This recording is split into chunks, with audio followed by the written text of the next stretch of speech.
Chapter 139. He took out a jar of wine from his storage ring and drank 2 mouthfuls of it.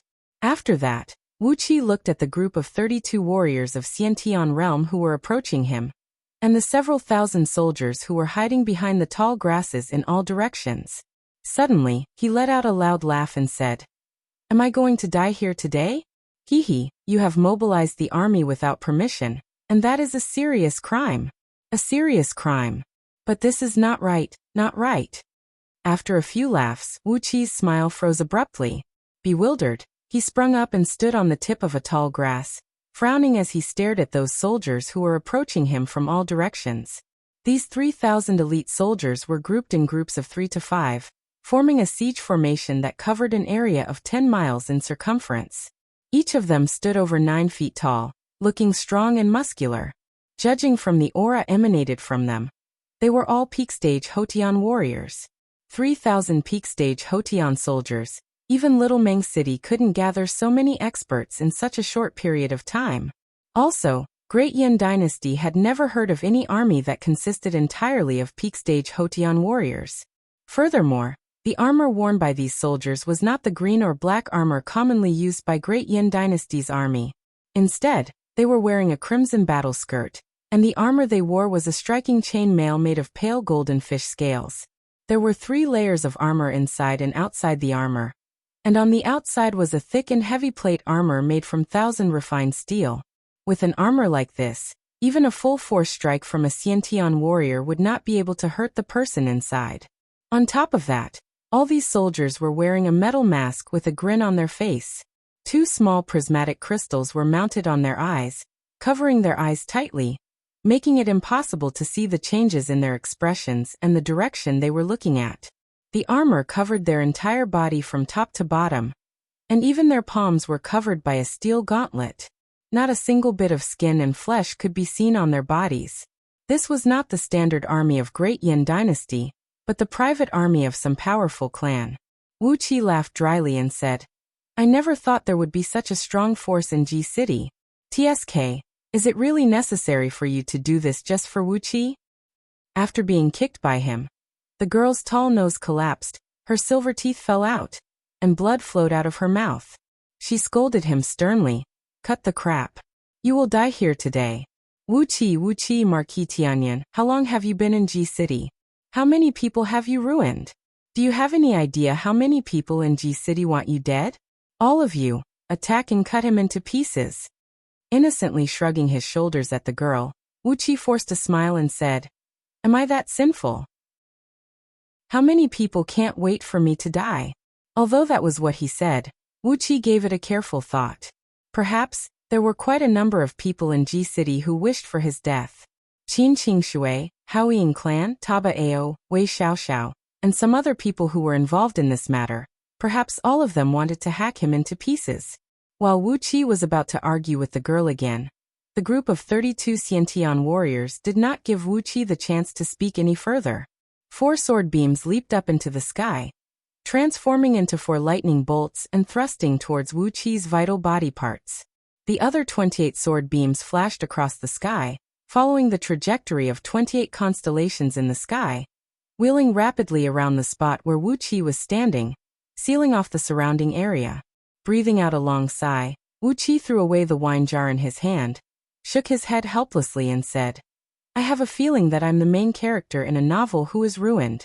Of course, you don't know what a novel is, and you won't understand that it's impossible for you to kill a monstrous main character like me." A wolf howl soared into the sky, as the sword of Greedy Wolf transformed into a 10 feet long dark beam, and thrust out whistling. 7 shadows of wolf heads, each the size of a human head, wheeled and slammed around the dark beam, bringing up an immense cold air. The piercingly cold sword energy spread in all directions, shredding all the tall grasses in the surroundings. Then they transformed into a several hundred feet tall green wind dragon, and soared into the sky. The sword beam flashed, and the heads of 4 Xiantian warriors flew high up into the sky. Their blood sprayed and splashed all over the sky. The sword of Greedy Wolf had chopped off the heads of 4 Xiantian warriors who were waving their swords at Wuxia, devouring all their blood essence and souls, leaving nothing for Wuxia. Suddenly, A faint blood-red hue burst out from the pitch-black body of the sword of greedy wolf. As a wolf howl that could shake one's soul was heard faintly echoing out. The faces of the surrounding Xiantian warriors fell instantly. Controlling the sword beam to protect himself, Wuqi's eyes flashed with a strange, four-colored gleam. Looking at those Xiantian warriors, he grinned hideously and said, "Today I'll let you know how big the gap is between you, a cultivator with spirit root and a bunch of warriors of Xiantian realm." Then he pointed his finger out. The 7 wolf heads near the dark beam transformed from the sword of greedy wolf let out a wild howl, then leaped towards the 28 warriors together with an immense cold air. Blood-red light kept flashing and flashing. Wherever the wolf heads passed, no matter it was a sword or a human body, they were all shattered into pieces. 28 human bodies, which were brimming with blood and chi, were ripped to shreds. Before their blood and flesh could spray out even 1 foot away, all their blood essence had been devoured by the sword of greedy wolf. Eventually, the broken bodies fell to the ground, turning into grayish-white dried meat powder. Suddenly, the sword of greedy wolf let out a joyful cry, while the blood-red hue on its body grew stronger. "Kill!" A deep, muffled battle cry soared up into the sky, as 100 soldiers formed a triangular formation and charged towards Wuqi. Their steps were as loud as thunder, their blades as bright as snow, and their iron spears as thick as a forest. Behind them, 12 archers pulled the trigger of their crossbows and shot towards Wuqi. 108 pure steel bolts were shot whistling through the air, piercing straight towards Wuqi's body. The momentum of this charge from 100 soldiers was comparable to the murderous aura and killing intent emanated from an ordinary army of 3,000 soldiers. Ridiculous. Wuqi's eyes flickered as he sneered and said, "I'm a cultivator, not a warrior of Xiantian realm. The sword of greedy wolf in my hand is a lower-tier magical treasure." Pointing his finger out, he injected a stream of innate energy into the sword of greedy wolf. Abruptly, the sword buzzed, and a clump of airwave exploded on the sword beam. Before the pure steel bolts could get close to Wuqi, they were twisted and broken by the pale black airwave. The black sword beam streaked out like a waterfall. Wherever it went, 3 layers of armors were torn apart like pieces of paper, human bodies were ripped apart, weapons were broken, and broken limbs were piled up on the ground. In just 2 breaths of time, all 100 soldiers who charged towards Wuqi were killed on the spot. After devouring a great amount of energy essence and blood essence, the sword of greedy wolf let out a joyful cry. The murderous aura emanating from it grew stronger and stronger, and the connection between it and Wuqi's divine sense became even closer. Vaguely, there was even a sense of intimacy, as if it was a child, being transmitted to Wuqi. This strange weapon, which had been lying idle in the cave abode of sword stems from the mind for many years, had finally drunk its fill of blood today. Instinctively, it had taken Wuqi, who was controlling it to kill, as its real parent. With great astonishment, the white-clothed girl stared at the warriors of Xiantian realm, and 100 soldiers who were easily killed by Wuqi. With her body trembling, she cried out, "How could your ability of controlling a sword be so strong? Honorable patriarchs, please lend me a hand." 2 Jin Dan human immortals, who were standing idly on a small hill a few miles away, could no longer hold their ground. When Wuqi killed 32 warriors of Xiantian realm, they had begun to approach the battlefield. When Wuqi killed 100 elite soldiers with a single sword strike, they were only less than 2,000 feet away from the battlefield, and had surrounded Wuqi from the front and back. Both of them stared at Wuqi with a stern look in their eyes. 2 sword beams, 1 green and 1 white, each about 8 feet long, were aimed at Wuqi from a distance. "We've made a mistake." One of the Jin Dan human immortals stared at Wuqi, sneered and said, "I thought we don't have to do anything, as we can kill you here.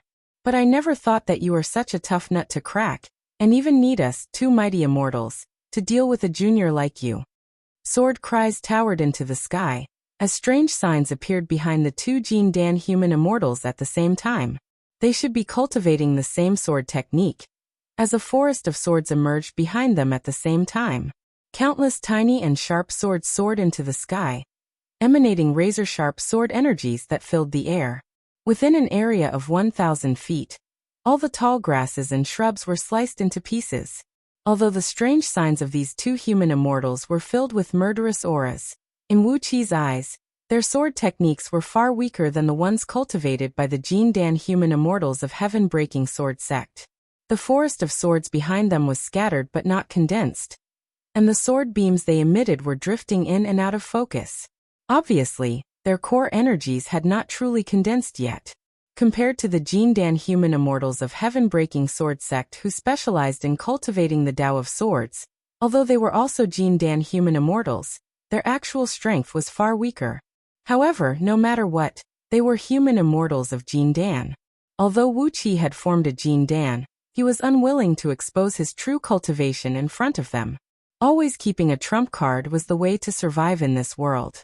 A player who revealed all his trump cards would only end up being wiped clean by his opponent. He casually took out an explosive talisman and threw it into the sky. The talisman, which was infused with vital energy, shot up 1,000 feet into the sky like an arrow and exploded abruptly in the air. Amidst the loud explosion, Wuqi cried out with a stern voice, 80 wild female bears have just arrived in the bear den in the beast garden of the Imperial Palace. Each of them is still a virgin. Whoever has contributed a great merit today, I'll let him enter the bear den and enjoy for 3 days. Along with Wuqi's loud roar, the roars of beasts that caused the earth to tremble suddenly came from all directions. 6 wild bears, ranging from 20 to 30 feet in height, were covered with green fur, and under their fur were thick dark green scales. Their eyes were red, and their mouths were wide open, spraying white saliva. They leaped up from the tall grass in the distance, stepped on a violent demon wind, and dashed toward Wuqi and Wuqi with a deafening noise. Wherever they passed, a violent wind would wreak havoc. Before those heavily armored elite soldiers could react, they were swept up into the sky by the violent wind and fell to the ground, half dead. The 2 human immortals of Jin Dan, who were busy announcing the death penalty for Wuqi, were so scared that their clothes were soaked in cold sweat. 6 demon bears who had formed their demon cores, and all of them were at least in the middle stage of Jin Dan, which meant that their cultivation was more than 10 times higher than theirs. Oh my god, 6 demon immortals. Moreover, they were demon bears, which were the most famous among the demon immortals for their violence. The 2 human immortals of Jin Dan screamed miserably. Like headless flies, they stepped on their sword beams and fled. They no longer had the temperament of immortals that they had a moment ago. But where could they run? 6 huge bears leaped at them from all directions.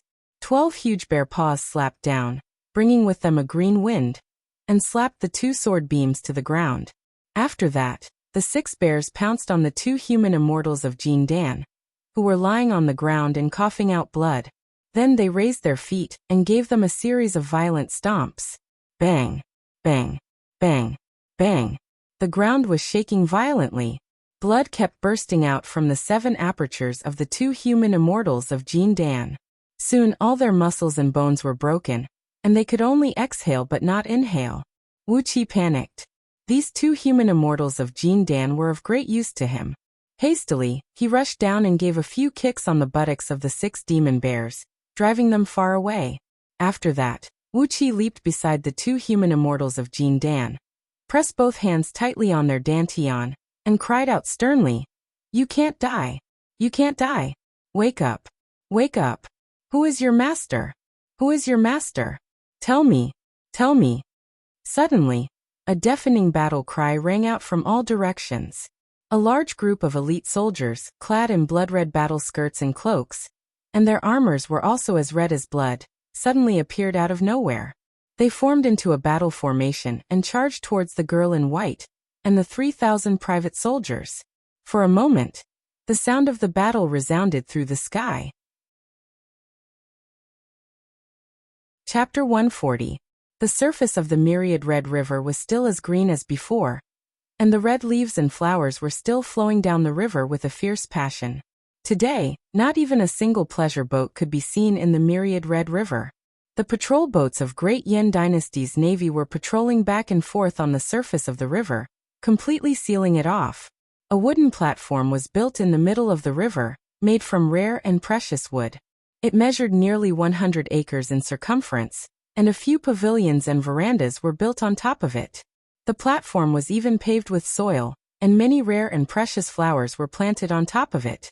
A few thousand young men were clad in white robes, and had a tall hat made of goose feathers on their heads.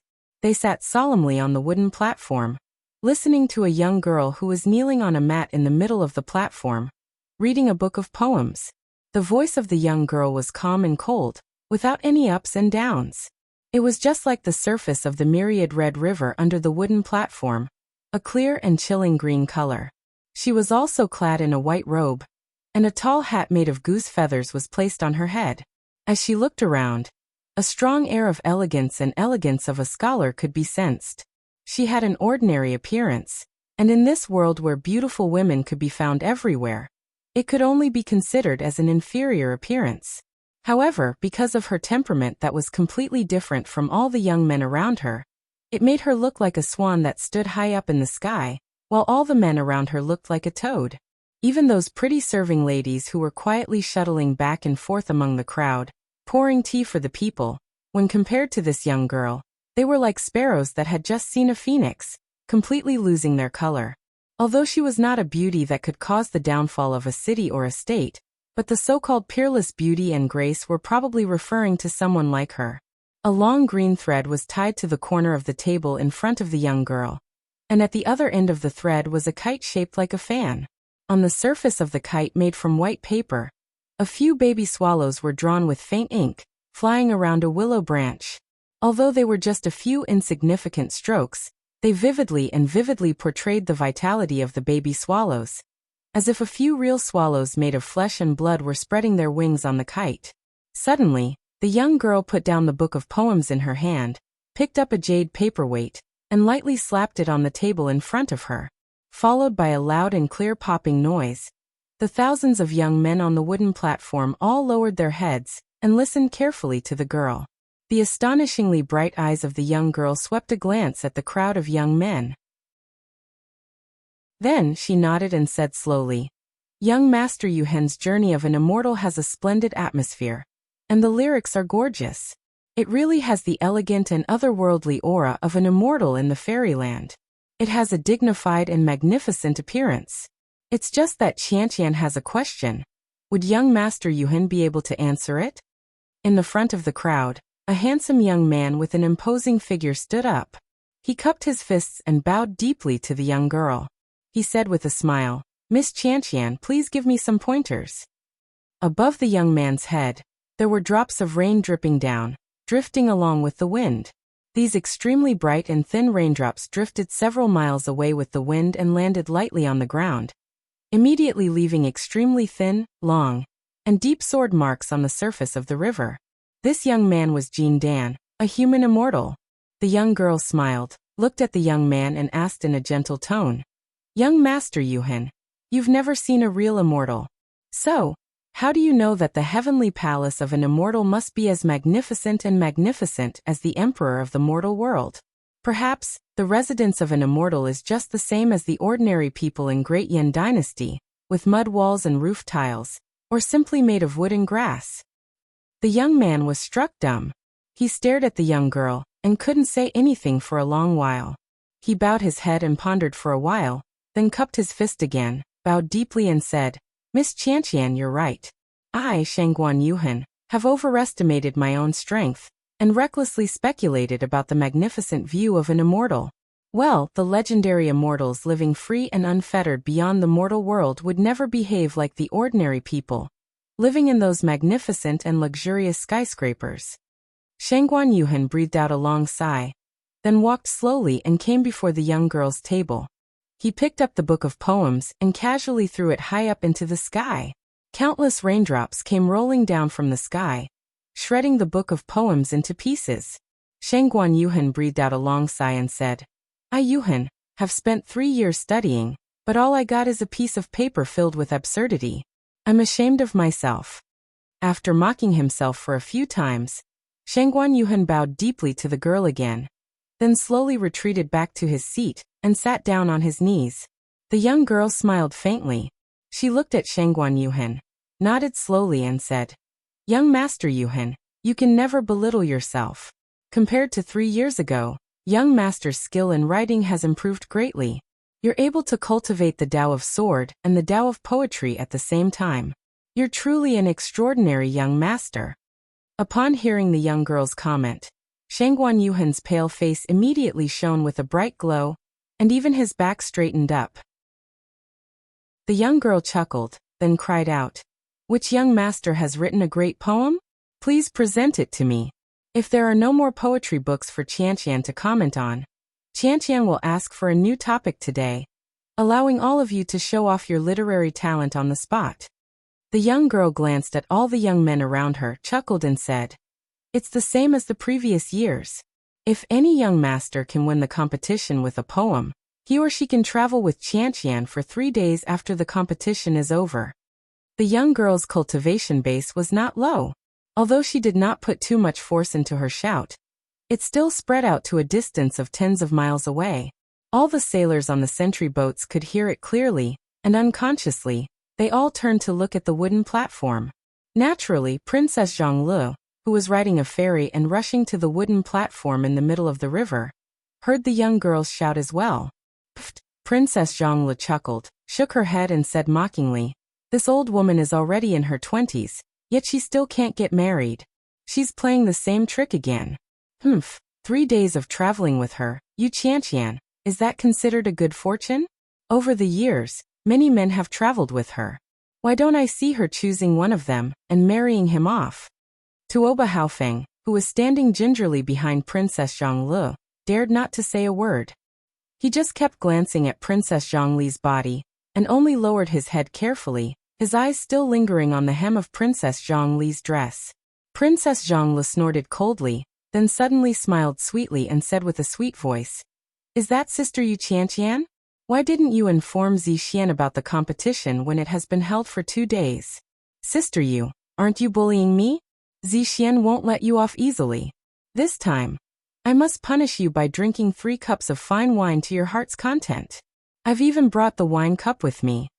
With a flip of her jade-like palm, Princess Zhonglu, with a belly full of evil intentions, took out a purple gold rice dipper from her storage ring, which was twice the size of the white jade wine dipper used by Jing Ke. She happily placed it on her palm and showed it to Wuxia. Sitting in the middle of the wooden platform, Yu Qianqian's expression flickered slightly. She stared at the purple gold rice cup in Princess Zhongli's palm, and her face turned extremely unsightly. But soon, Yu Qianqian adjusted her expression. She rose to her feet slowly, then said in a low voice with a cold face, "Qianqian welcomes the arrival of Princess. The important task of inviting Princess is given to young Master Tuoba. Why did he still invite Princess here today? You can't blame Qianqian for this. If you want to blame someone, blame it on young Master Tuoba.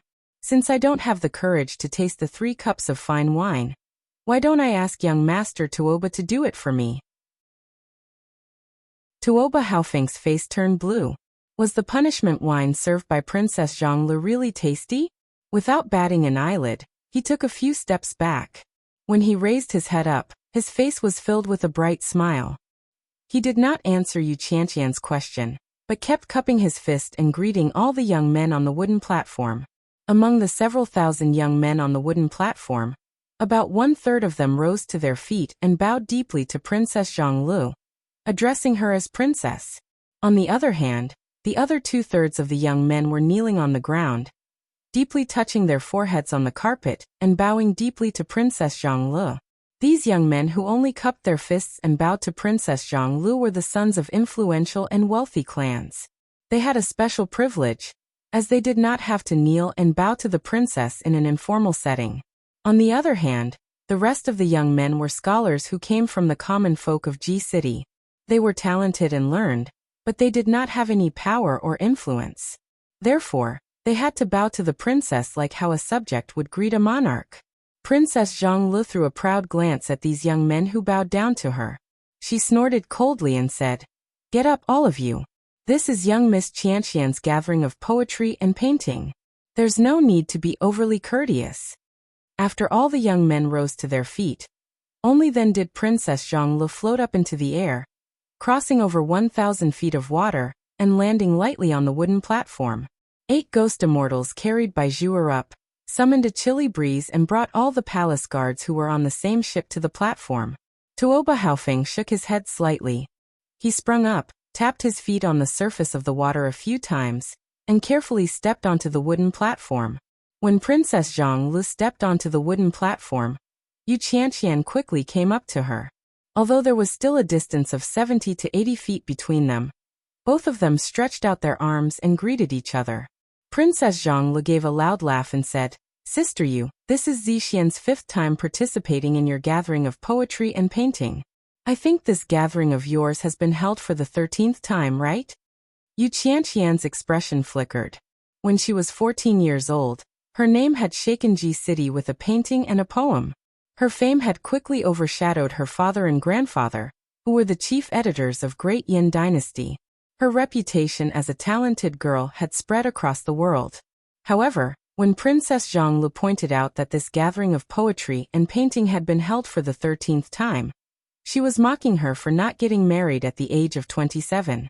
Clenching her teeth tightly, Yu Qianqian chuckled and said, "That's right. Time flies, and if I'm not careful enough, I'll grow old. But I do want to congratulate Your Highness, Jin Dan, for you have attained the body of a human immortal. With such a youthful appearance, I suppose you'll still be young and beautiful in the next few hundred years. At that point of time, I'm sure there will be countless young men who will bow down to you." Princess Zhang Lu was mocking Yu Qianqian for not getting married at the age of 27, while Yu Qianqian did not show any weakness and prayed that Princess Zhang Lu would not get married even after several hundred years. Both of them had a very intimate expression and attitude, like they were the best of friends, but their words were filled with the smell of gunpowder. Amidst the laughter, Princess Zhang Lu and Yu Qianqian hugged each other tightly. Princess Zhang Lu put her little mouth next to Yu Qianqian's ear, sneered and said, "What kind of trick did sister you come up with today to confuse people?" Yu Qianqian whispered into Princess Zhang Li's ear, giggled and said, "My little princess, aren't you worried that sister you will steal all the young men around you? Hee, I heard that young Master Tuoba has been having a very close relationship with Princess for the past 2 years. If sister you can make young Master Tuoba become my sister's admirer in just a few moves, will my little princess get angry again?" Princess Zhang Lu twitched her little mouth, sneered indifferently and said, "You can steal whoever you want. That rascal Tuoba Haofeng, why would I put him in my eyes? Why don't I beg my father to issue an imperial decree, betrothing sister Yu to Tuoba Haofeng?" Yu Qianqian's expression changed. After that, she quickly took a few steps back, chuckled and said, "Young masters, it is our good fortune to have Princess Zhang Lu here today. Princess Zhang Lu not only has an outstanding cultivation base, she is also a famous talented girl in Great Yin Dynasty. Her ink painting of birds and beasts is the best under the heaven. Why don't we let Princess Zhang Lu paint a painting for us on the spot?" Princess Zhang Li's expression changed instantly, while Yu Qianqian narrowed her eyes and smiled. Chapter 141. Coughing lightly, Wuqi cried out loudly, "Princess Wuqi is here." Bai Zhuo stuck out her chest, gnashed her teeth and said, "Isn't that right? Not only did she steal Princess Limelight, she even came up with ways to embarrass Princess in every poetry and painting party. A vicious woman like her. If I don't teach her a good lesson, what will happen to us? Marquis Wu, you have a great ability. This time, you must help our princess to vent her resentment." Wu Qi cupped his fist at Ma Yi. Curiously, he looked at Ma Yi, whose body was shrouded in surging blood and energy, and whose pure yang energy was at least 100 times stronger than an ordinary man. He could not understand why a castrated eunuch like Ma Yi, who was cultivating with a pure yang cultivation technique, was not afraid of being burned alive by the internal flame. But the strange thing was, not only was Ma Yi cultivating with a pure yang cultivation technique, he had also formed the Jin Dan smoothly. This was simply unimaginable. So this is the grudge between Princess and Yu Qianqian? Wu Qi stared blankly at Bai Zhuo, who poked her head out from the window, and could not react for a long while. The sound of footsteps rang out, as Ma Yi, clad in a blood-red official outfit, with a large blade hanging from his waist, came striding over, escorted by a group of 100 fearsome soldiers. On his purple-red face, Ma Yi's deep eyes narrowed into a thin line, gleaming with a dangerous and ferocious gleam as he kept glancing at those private soldiers who were captured alive. Right after he stepped onto the wooden platform, Wuxia saw Princess Zhongli sitting behind a long narrow table in the middle of the room. Her face was green, then red, then green, then green. Obviously, she was extremely embarrassed. A young girl, clad in a white robe and wearing a white goose feather crown on her head, was standing right next to Princess Zhongli with her hands clasped behind her back. She was whispering something to Princess Zhongli, causing her expression to become more and more unsightly. The armors worn by these blood-armored soldiers, as well as the weapons they used, were all middle-grade and lower-grade magical items. An eerie cold air and a baleful aura that could make one's hair stand on end surrounded their bodies, making these blood armor warriors appear exceptionally austere and terrifying. They were tidying up the battlefield in an orderly manner, collecting the corpses of the dead soldiers and arranging them neatly. Some young men in cyan clothes, whose eyes shone with a shrewd light, were trying to identify the faces of these corpses. The eyes of the Xiongqing brothers narrowed into a thin line. They hurriedly nodded and bowed to thank Wuqi. At this time, they no longer had any dignity as demon immortals. They were clearly a group of lechers who could not wait to go to the bear den and pamper the female bears they had just captured from the forest. For a long time, Wuqi could not figure out what was going on. He hastily asked Bai Zhuer who Yu Qianqian was, what was the grudge between her and Princess Zhongli, and what was wrong with her poetry and painting party. Clearing his throat, Wuqi turned to Ma Yi, smiled and said, Deputy Ma, I'll leave the matters here to you. If not because Deputy Ma had promised to send out an army to help, Wuqi would not have the courage to step out from the city gate of Ji City for the past few days. You can't let go of these audacious rebels and traitors. If Princess Zhongli really knew the art of cursing, she would have long cursed Yu Qianqian to have her face filled with pockmarks, and to be unable to get married for the rest of her life.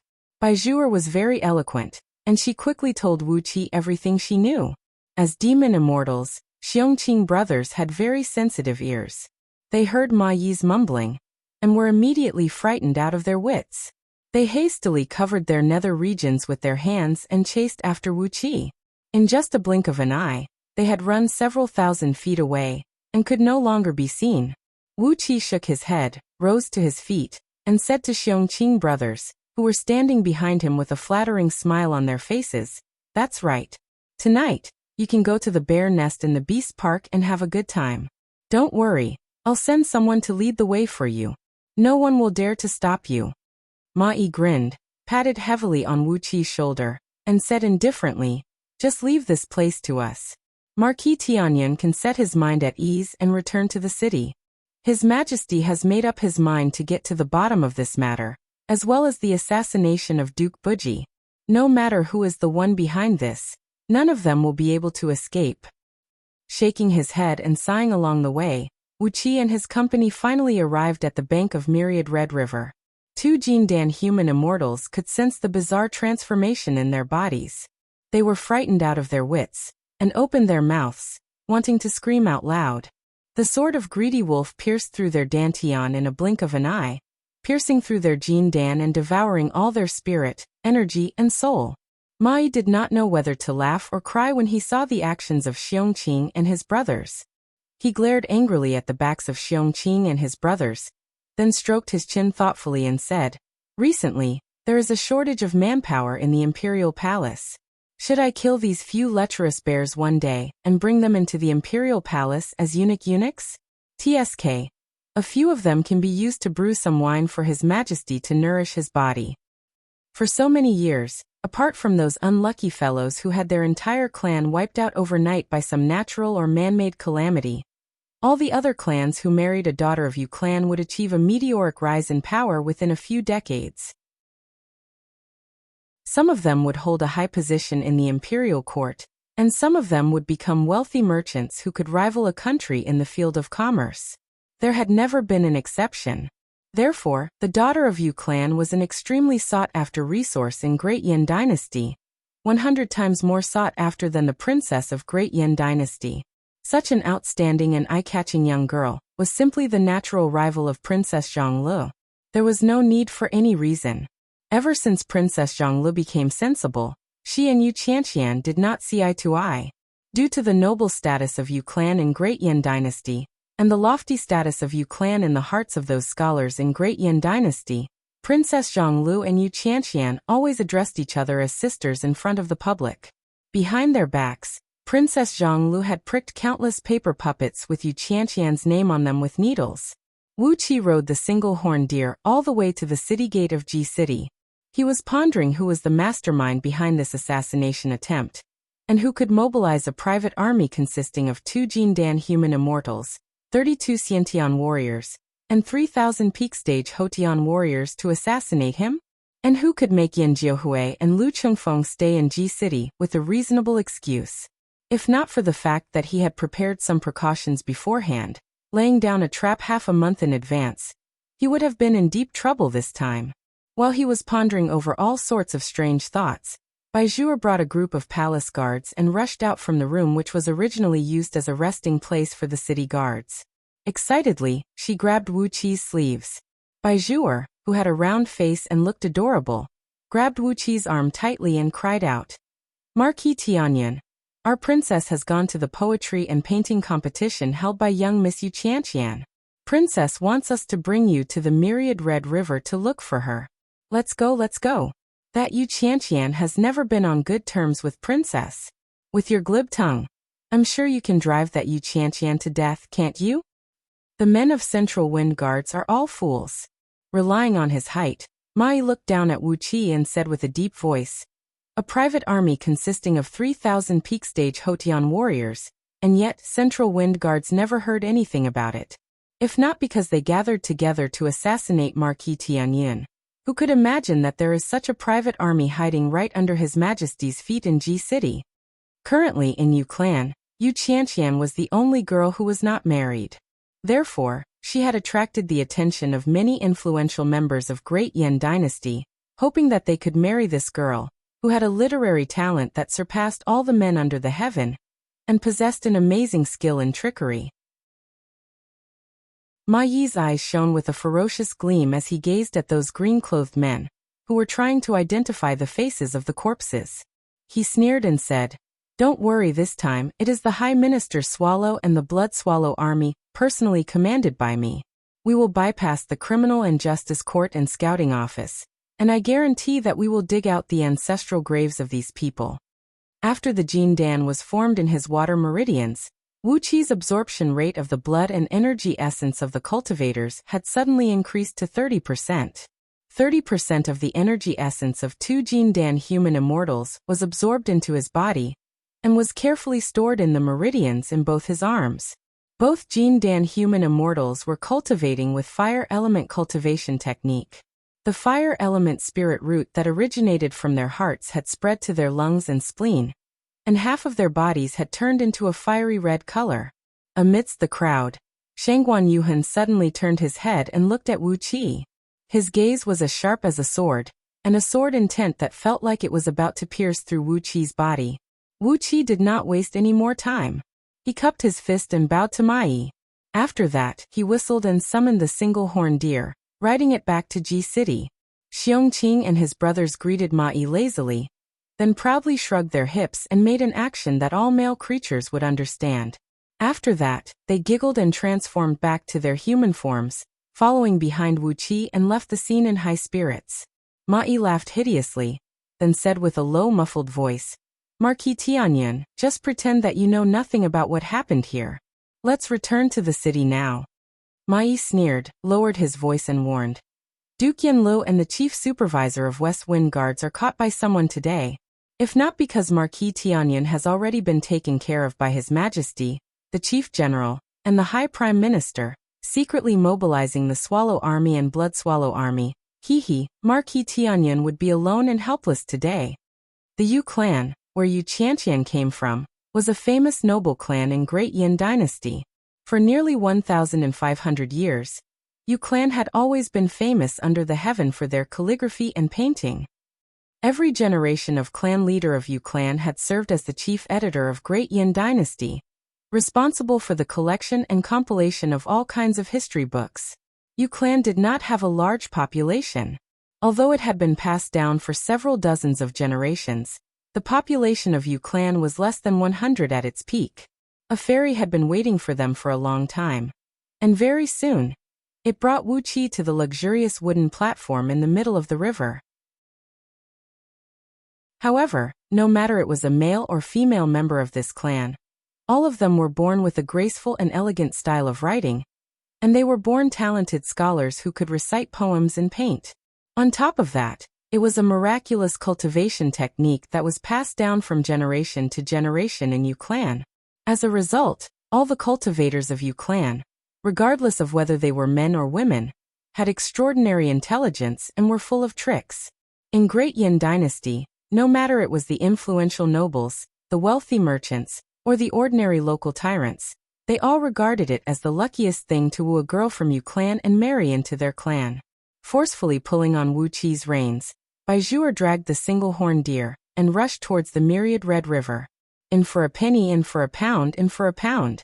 Wuqi exerted all his strength, exerted the strongest force he had now, and stole a tiny thread of innate energy from both of them, using it to replenish his heart and innate nascent embryo. Suddenly, the energy in his heart skyrocketed. With every beat of his heart, more blood would flow into his body, and the energy contained in the blood flowing out from his heart would grow stronger as well. He could also sense that his 5 feet tall innate nascent embryo had slightly expanded, growing taller by 1 centimeter. Very soon, the battle cries stopped. 6,000 elite soldiers clad in blood-red armors and battle skirts, their bodies completely red like blood, had wiped out the private army of 3,000 soldiers led by the girl in white in just a blink of an eye. Only the girl in white and a couple dozens of leaders of the private army were left alive. Each of these 6,000 blood-red soldiers had the cultivation base of respiration tier of Xiantian realm. 6,000 warriors of Xiantian realm were strictly trained, using the military drill. Without a doubt, the combative strength of an army like this was extremely frightening. Wuqi took a deep breath and shook his head helplessly. He put on a pitiful expression and turned to look at Ma Yi. "I'll try my best." Wuqi laughed dryly and helplessly. How was Wuqi going to deal with a girl with such spirit of writing? Give her a brutal beating? That was just ridiculous. Speaking of which, some of the unspoken rules of Great Yin Dynasty were really troublesome. Wasn't it easy for a princess to deal with the daughter of a minister? Why did she have to play such petty tricks? Chapter 142. Princess Zhonglu, who was sitting behind the table with a frown on her face, was immediately overjoyed. Her wrinkled little face smoothed out, and her pair of slender eyebrows arched up. She waved her hand at Wuqi and said with a smile, "Wuqi, come here." "Greetings, Sister Yu Qianqian, the most famous and talented girl of Great Yin Dynasty." Yu Qianqian smiled, tilted her head slightly, clasped her hands behind her back, and stared at Wuqi. Wearing a frivolous smile on his face, Wuqi walked through a large group of young men clad in white robes, waving his hand at Yu Qianqian and said, "Young Miss Yu Qianqian, I've long heard of your great name." To be honest, Wuqi had retracted his innate energy, and as he walked with flimsy steps, he looked even worse than an ordinary man. The impression he gave to the others was that his body was always moving up and down in a strange manner, and he did not look decent at all. It was very inconsistent with the elegant and romantic appearance of this place that was filled with distinguished guests. There was never a lack of hotheads among these young men, and there was no lack of men with ulterior motives who were willing to show off in front of Yu Qianqian, so as to deepen their impression in her heart. Immediately, over 30 young men, each clad in the same white robe, and with an expensive jade pendant hanging on their waist, rose to their feet. They pointed their fingers at Wuqi and shouted, "Who are you? Why didn't you take a bath and change your clothes before coming here? What kind of place is this? How can you be so rude?" Wuqi halted his steps in surprise. He looked around at those young men clad in white robes and tall crowns, who were dressed in a serious manner. Then, he looked at his own green robe, which was messy and stained with grass due to all the running and fighting. He could not help but sneer and say, "Take a bath and change my clothes? What kind of place is this? Does Lord Wuqi need to take a bath and change his clothes before coming here?" When the word Lord came out from his mouth, the few thousand young men on the wooden platform, Chi-Chi, immediately burst into a loud laughter. Everyone put on an expression of not daring to get close to him, and looked at Wuqi with disgust and pride. One of the young men who stood up just now shook his head and said, "What a disgrace! What a disgrace! This is a place where we gather to evaluate poetry, calligraphy, and painting. How can we allow this kind of bumpkin to sully this place?" Princess Zhongli's face instantly darkened. She stared at the young man and murmured in a low voice, "Marquis Qingyang's grandson? If this empress doesn't think of a way to abolish your right of inheritance, then this empress isn't called Zi Xian. How can I remove your right to inherit the position of Qingyang Marquis? Might as well punish Marquis Qingyang as well? But what crime should he be charged with?" While Princess Zhongli was pondering in a low voice about how she was going to deal with these young men who dared to disrespect Wuqi, Yu Qianqian, who was standing right next to her, heard Princess Zhongli talking to herself. Yu Qianqian frowned. She stretched out her hand and pressed on the air, then shouted with a clear voice, "Everyone silence." When Yu Qianqian opened her mouth, all the young men present on the scene immediately shut their mouths. Then they sat up straight in their seats with a solemn expression, putting on the most gentle, elegant, and handsome look, looking at Yu Qianqian lovingly. Yu Qianqian smiled faintly and gave Princess Zhongli a satisfied look. Princess Zhongli's expression turned unsightly immediately. In the minds of these young men, the status of Princess Zhongli was obviously lower than Yu Qianqian. This made Princess Zhongli feel very uncomfortable. She stared fixedly at the huge drawing paper in front of her, with the corners of her little mouth curved upwards. With a complacent smile on her face, Yu Qianqian gave Wuqi a few glances, and when she saw the few bloodstains on Wuqi's clothes, her expression changed slightly. She gave all the young men present on the scene a glance of warning, then turned to Wuqi and said with a gentle tone, "Marquis Tianyan Wuqi, Marquis Wu, I Yu Qianqian, offer my greetings. This is the place where I gather my friends to appreciate poems, calligraphy, and paintings every year. Taking a bath and changing clothes is just a custom, so as not to tarnish the exquisite writings and paintings under the heaven." Yu Qianqian sighed lightly, then turned to Wuqi and said with a smile, "This is a rule set by all of us, and we all abide by it. We don't mean to make things difficult for Marquis Wu." After staring fixedly at Yu Qianqian for a long while, Wuqi suddenly burst out into a loud laughter. Intentionally or unintentionally, his laughter emanated the unique aura of a Xiantian realm warrior. The deafening laughter spread out in all directions, shaking the water of the myriad red river to the height of 1 foot, and rocking the wooden platform beneath his feet. If it were not for the iron anchors tying the wooden platform, it would have long been overturned by the waves. Preposterous! What a joke! Is it necessary to take a bath and change clothes before the exquisite writings and paintings can be displayed? This is the biggest joke since the creation of the world. Wuqi gazed at Yu Qianqian disdainfully, sneered and said, "Must take a bath and change clothes before the exquisite writings and paintings can be displayed? Only when the exquisite writings and paintings can be displayed. This is simply neglecting the essentials and focusing on the trifles, an act that is as stupid as a pig. All of you are just putting on an act and know nothing but bullshit. How dare you talk about poems and paintings?" Stomping his feet forcefully, Wuqi let out a long laugh and said, "If taking a bath and changing clothes can allow one to compose an exquisite poem and paint a beautiful painting, then those prostitutes in the brothels who have been raped by thousands of men, how many times do they need to take a bath in a day? Doesn't that make them the most famous talented girls in Great Yin Dynasty? They are at least 100 times more famous than you, big sister Yu." Yu Qianqian's expression turned extremely unsightly, and her eyeballs nearly popped out from her eye sockets. When had she ever seen such an unreasonable man like Wuqi? Compared to these handsome, elegant and refined men who had a belly full of knowledge and poems, Wuqi was like a wild boar who had intruded into a vegetable field, trampling all the good cabbages in the vegetable field into a puddle of mud. On the other side, those young men, who were clad in white robes and wore a tall white hat with goose feathers on their heads, were like wild cats whose buttocks were set ablaze. or the filial sons and grandsons who had their ancestral graves dug out. Several thousand men were cursing and swearing at Wuxia at the same time. They were cursing him for being absurd and outrageous, saying that he was the #1 arrogant villain under the heaven, a villager from the madman village who deserved to die the most. There were even some young masters from influential clans who possessed a little bit of cultivation in martial arts. They drew out their swords, fuming with rage, and wanted to have a life-and-death battle with Wuxia.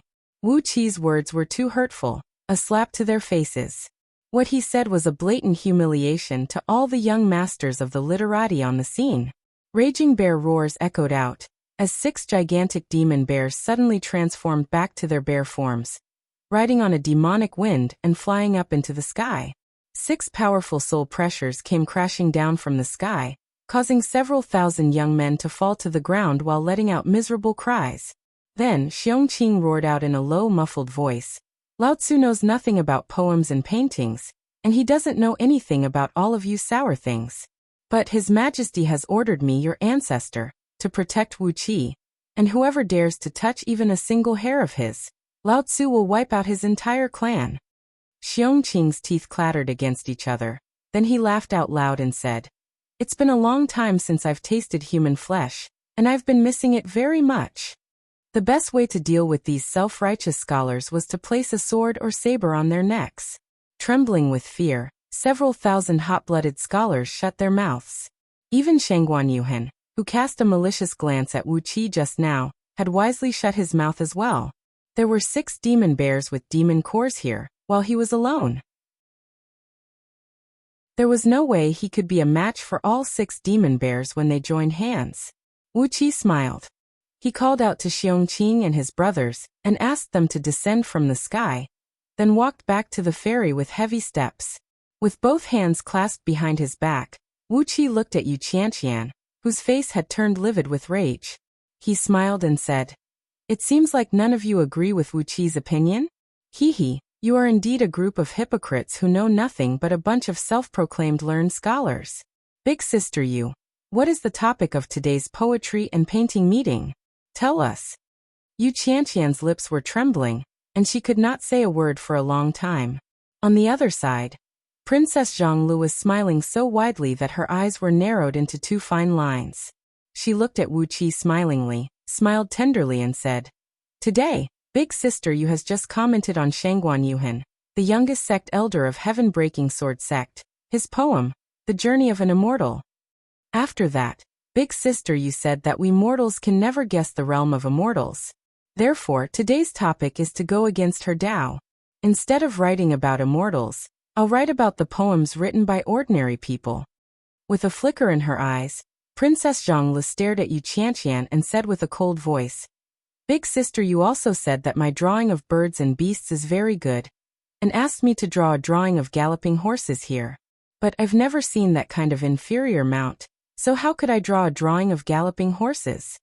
Sneering, Wuxia walked to the table in front of Princess Zhonglu and grabbed a thick stack of papers from it. These papers should be the poems written by these young men before Wuxia came here, describing the life of ordinary people in the village. However, there were so many young men on the scene. Some of them came from influential families, and some were learned scholars from scholarly families.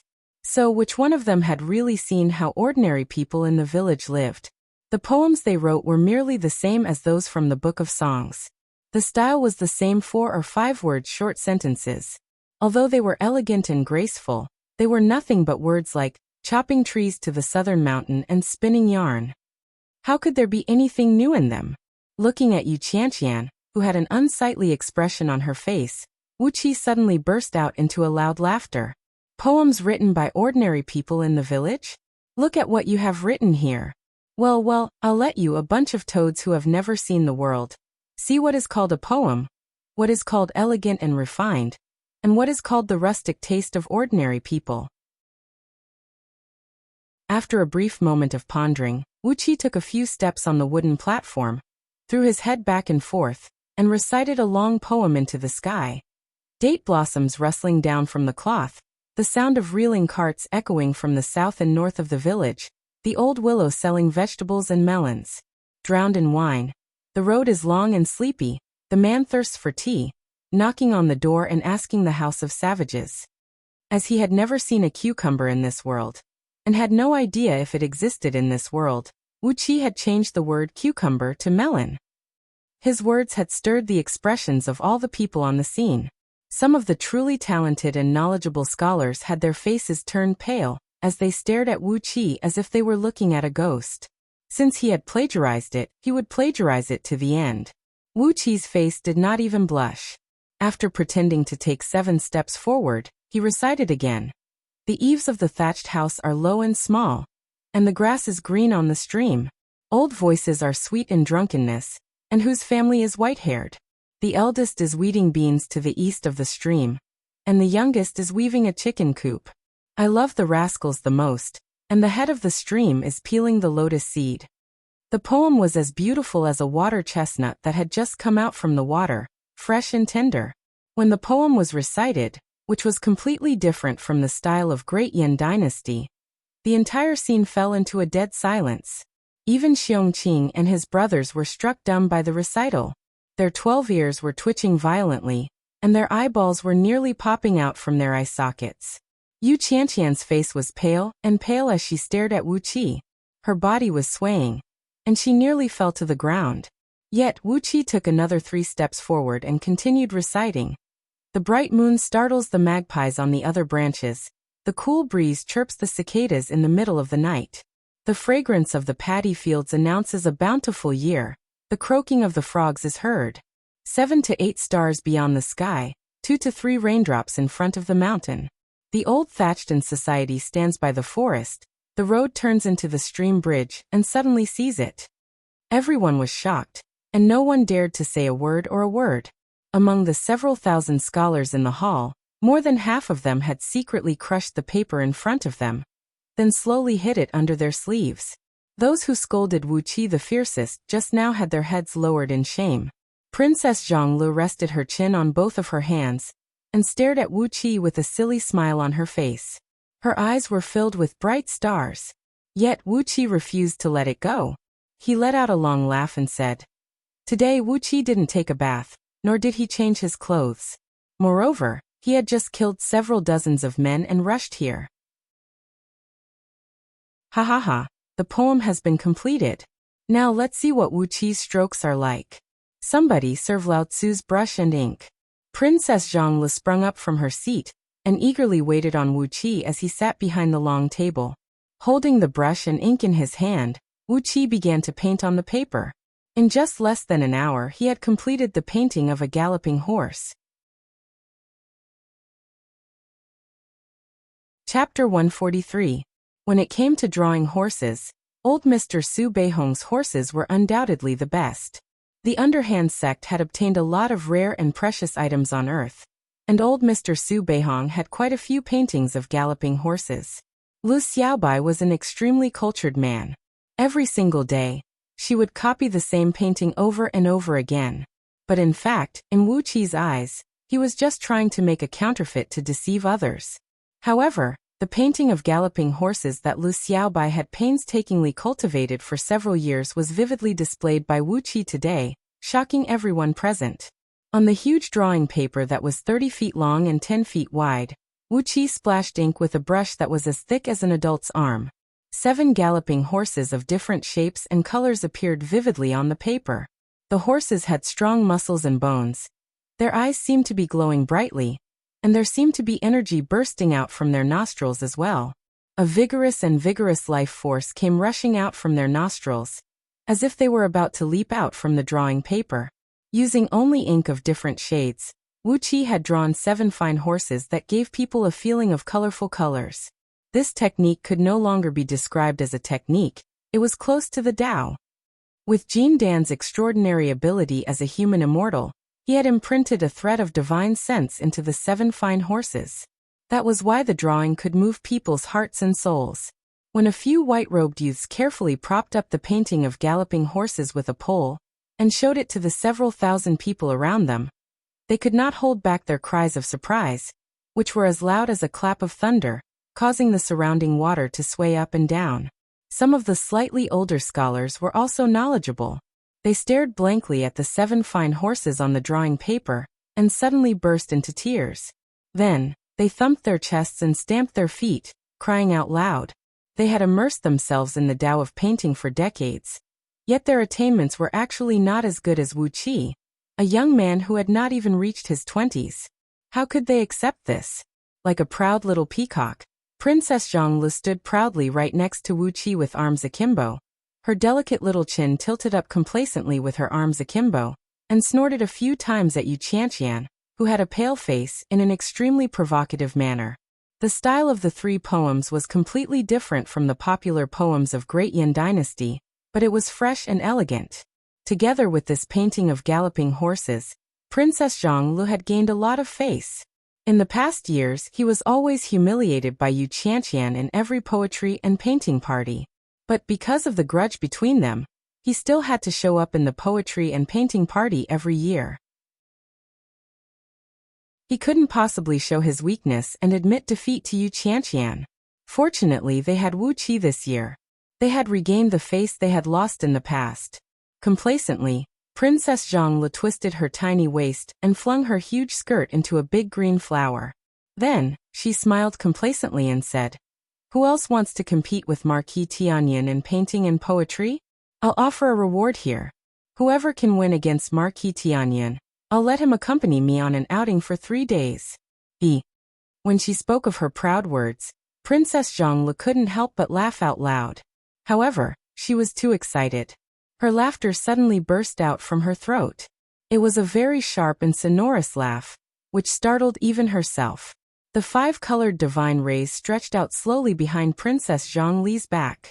As she was in a great mood, the 5 colors of the divine rays behind Princess Zhongli's back had become distinct today. They shot out from her back like 5 long rainbows, shooting straight up to a height of 1,000 feet. The surrounding river water had become as flat as a mirror. However, underneath the smooth surface of the water, which was as smooth as egg white, were countless tiny whirlpools the size of a human palm.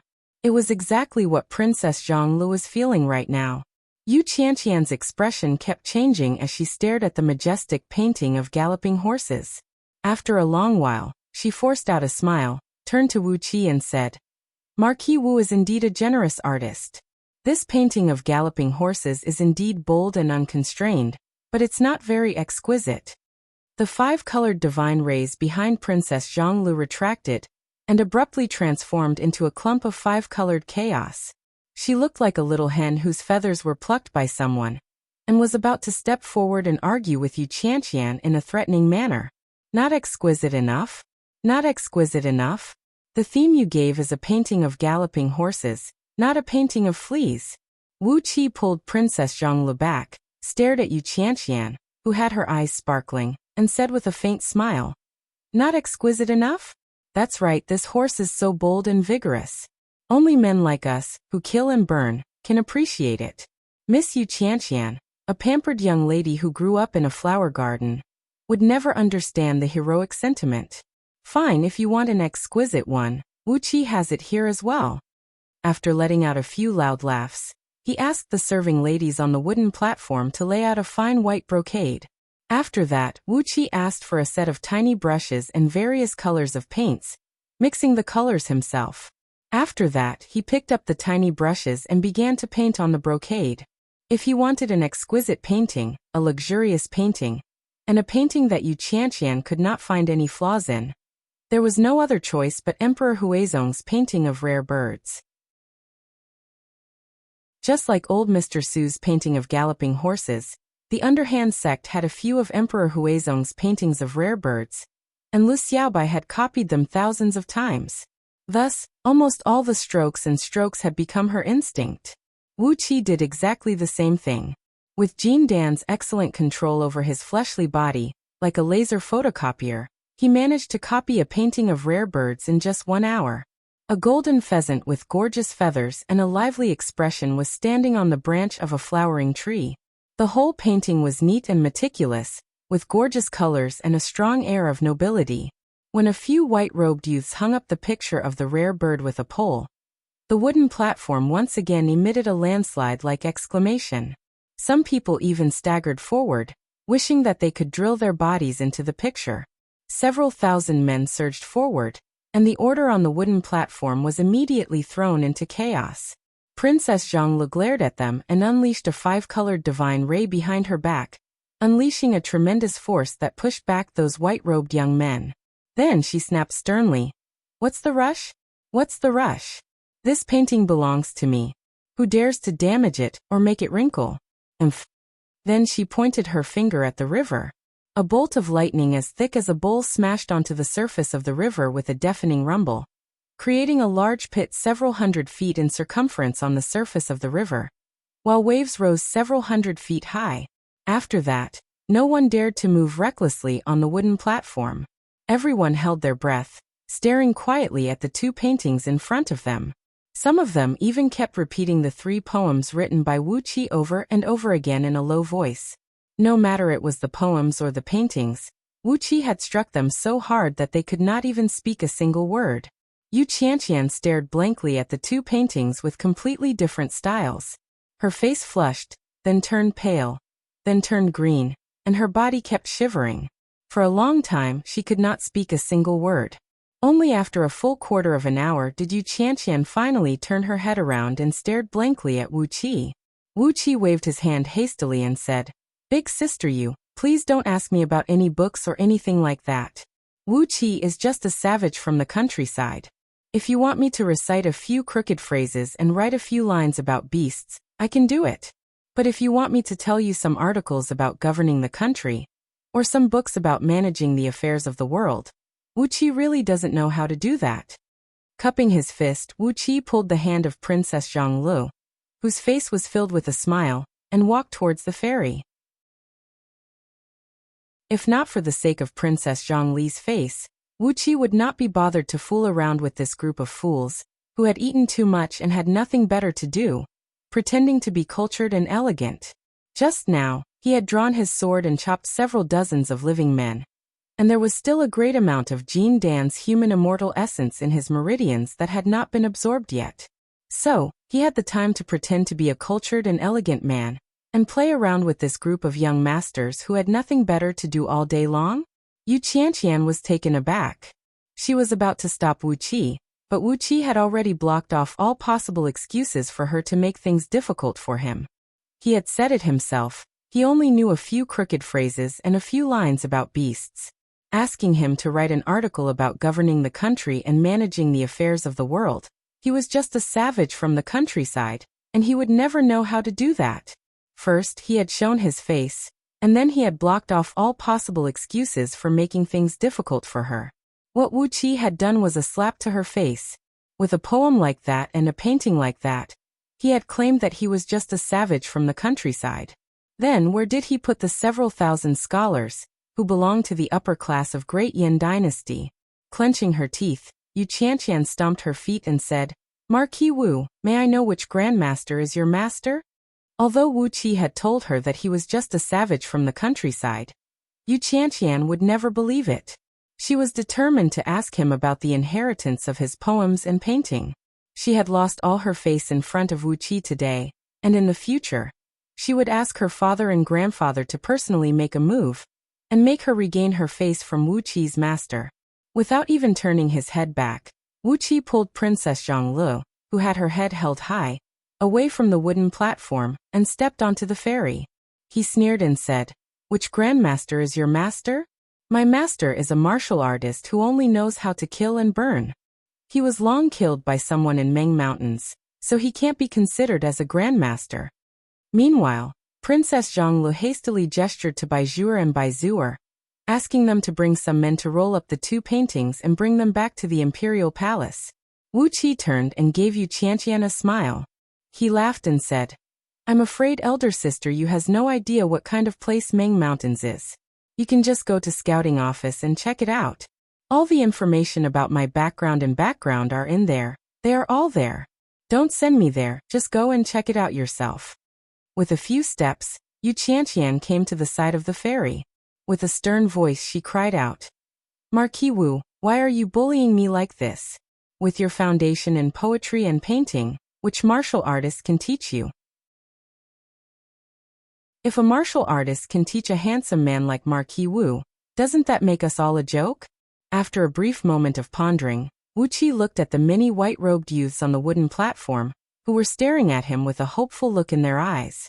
He said, "Fine, I'll teach you a lesson today. You can't produce anything by working behind closed doors. This poetry is nothing but the comprehension of the human heart, and this painting is nothing but the projection of the heaven and earth. The mortal world is good for tempering the mind, and the boundless world is good for soothing the mind. If you want to compose a good poem, to paint a good painting, it is impossible to do it under the skirt of a girl. Imitate the heaven and earth. Just remember these 4 words." When these 4 words, imitate the heaven and earth, came out, all the white-robed youths on the wooden platform, including Shangguan Yuhan, bowed to Wu Qi from afar. Only Yu Qianqian's face turned green like a melon. Wu Qi's words were like a dozen slaps on her face, making her heart and lungs tremble violently. She was too ashamed to face anyone. She glared at Wu Qi, gnashed her teeth and cried out in a low voice, "What a great Wu Qi! What a great Marquis Wu! Just because you have some talent. How dare you bully and humiliate others?" She glared fiercely at Princess Zhonglu, who seemed to be complacent now, and said with a gloomy voice, "What a great Princess Zhonglu! Do you really think you are so great just because you are a princess? Just you wait, I'll return the humiliation you gave me today by 10 times, no 100 times." Bai Zhuo brought some men and packed up the paintings. Along the way, Wu Qi and his company began their journey back to Ji City with joyful laughter.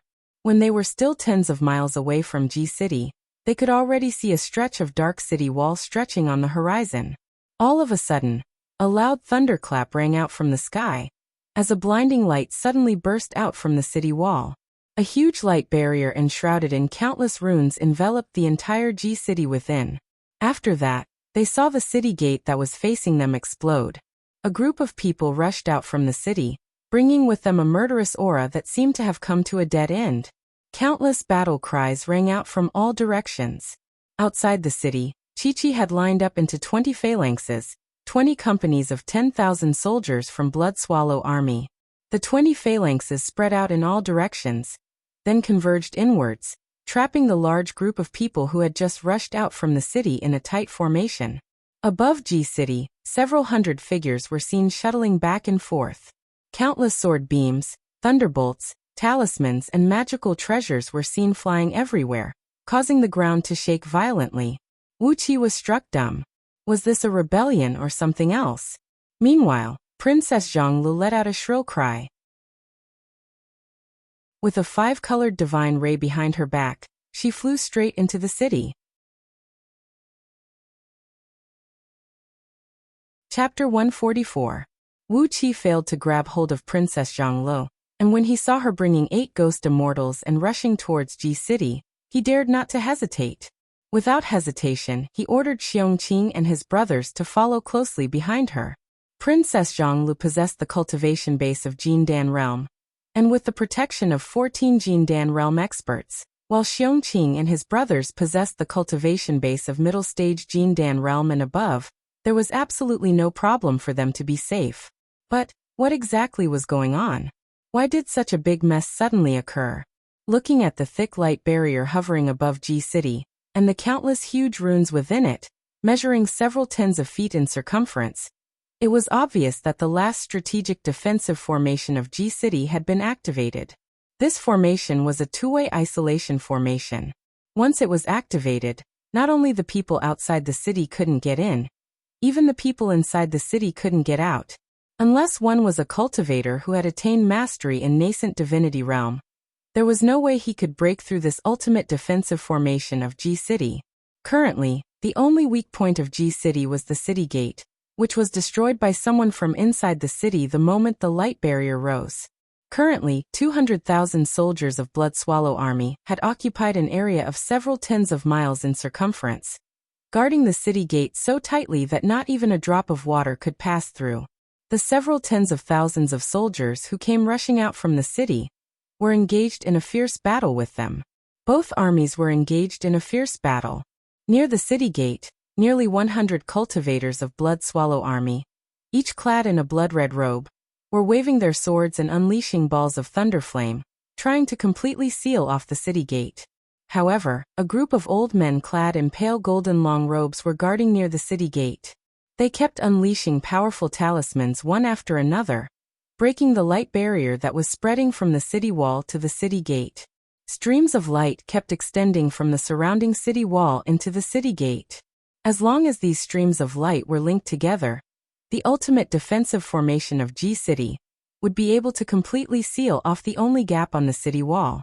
However, those old men in golden robes were guarding in the city gate, while controlling their flying swords to fight against the cultivators of Blood Swallow army outside the city. They kept unleashing specially made talismans to quickly break the streams of light that came rushing towards them. This gate was the only way for the besieged people to rush out of the city. All of a sudden, a loud boom rang out. Among the nearly 100 cultivators of Blood Swallow army, nearly half of them pulled out a fist-sized, crimson thunderclapper, crafted using the flame of the crimson sun. After performing an incantation gesture, and activating the incantation within the thunderclapper, they quickly threw the thunderclapper towards the golden-robed cultivator in the city gate. These thunder bombs were the secret magical items created by Mo sect of Great Yin Dynasty. Their shells were forged with steel forged with crimson sun flame. Once they exploded, they would release 3,600 1-foot-long needles that shot in all directions. The thunderfire in Lei Zhenzi's body was forged by gathering a bit of pure yang evil flame from the earth's core, and a bit of pure yang true fire from the 9 heavens high up in the sky. The power of the thunder fire was immense. Once it exploded, everything within a radius of 1,000 feet would be pulverized. Nearly 50 thunder bombs were thrown out at the same time, while all the cultivators of Blood Swallow army retreated quickly on their flying swords. In the blink of an eye, nearly 100 sword beams shot out, piercing through the air and reaching a distance of several thousand feet away. On the other side, the golden-robed cultivators in the city gate had their faces turned pale. They let out a shrill laugh together and called back their sword beams. A couple dozens of sword beams formed a thick 5-colored light screen in the city gate, shielding them from the incoming attack. A loud boom rang out, as all the thunder bombs exploded at the same time. Inside the city gate, the city wall which had activated its defensive formation remained motionless, as all the power of the thunder bombs shot out through the city gate and spread to both sides. The couple dozens of golden-robed cultivators in the city gate were ripped to shreds, while their sword beams were shattered by the powerful flame thunder bombs. A column of flame, over 100 feet in diameter, shot out from the city gate at top speed. Caught off guard, the Blood Swallow army and another large troop of soldiers who were engaged in a fierce battle near the city gate were killed by the column of flame, killing several thousand of their men. The crimson flame swept out with a scorching temperature, scorching the ground 2 miles in circumference outside the city gate. The bodies of the soldiers from both sides were instantly turned into ashes, and even their armors were melted by the extremely hot flame thunder bombs. Those soldiers who rushed out from the city let out shrill howls. Upon witnessing this gruesome scene, many of them had a mental breakdown, and no longer had the courage to fight. The soldiers of Blood Swallow army had witnessed the death of their comrades as well, but none of them made a single sound. Like the most precise machine, they followed the formation that they had been practicing in the past and quickly filled up the gap left behind by their fallen comrades. Still, they lined up in formation and surrounded the enemy. The talismans that shot out from the top of the city wall burst into a blinding light, while countless bright halos began to rush toward the open city gate. In just a blink of an eye, there was only a small hole that was less than 2 feet wide left on the city gate. As long as this hole was blocked, G-City would be completely sealed off, and no one would be able to rush out from the city. At that very moment, when the entire G-City was about to be completely sealed off, a large golden-red umbrella rushed out from the city, shrouded in a towering flame. The umbrella had a circumference of several tens of feet, and 36 ribs of the umbrella were shooting out beams of light that were as sharp as blades, slicing and shattering the flame that rushed out from the defensive barrier on the city wall.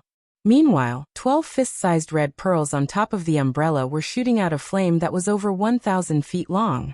Amidst the flame, one could vaguely see hundreds of tiny green serpents, which kept shooting out tiny green thunderbolts and causing the defensive barrier on the city wall to shake violently.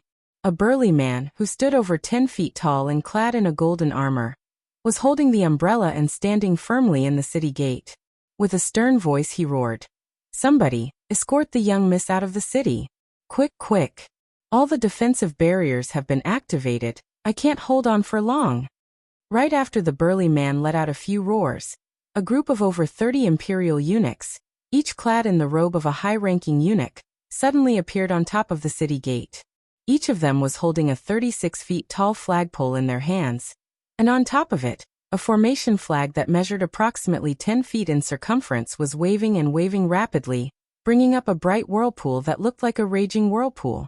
Following the movement of these imperial eunuchs, a flame that reached 1,000 feet tall suddenly burst out from the top of the city wall. Within the flame, countless twisting runes were blinking and blinking rapidly. The power of the defensive formation of G-City had been raised to another level. Originally, when the defensive formation of G-City was activated, it was a dead formation, just like the formation in the Immortals' Cave of Sword stems from the mind. But now, when these imperial eunuchs were controlling the formation on each of the dozens of city walls, the defensive formation that covered the entire G-City had become a living formation. A living formation with incredible power. There was a huge difference between a dead formation and a living formation, and now the power of the defensive formation of G-City had increased by at least 10 times. Suddenly, the burly man in the city gate let out a miserable howl. His legs could no longer withstand the sudden increase of the pressure from the defensive formation, causing blood to burst out from his legs, and he fell to his knees. With a hoarse voice, he threw his head back and howled into the sky. "Go now!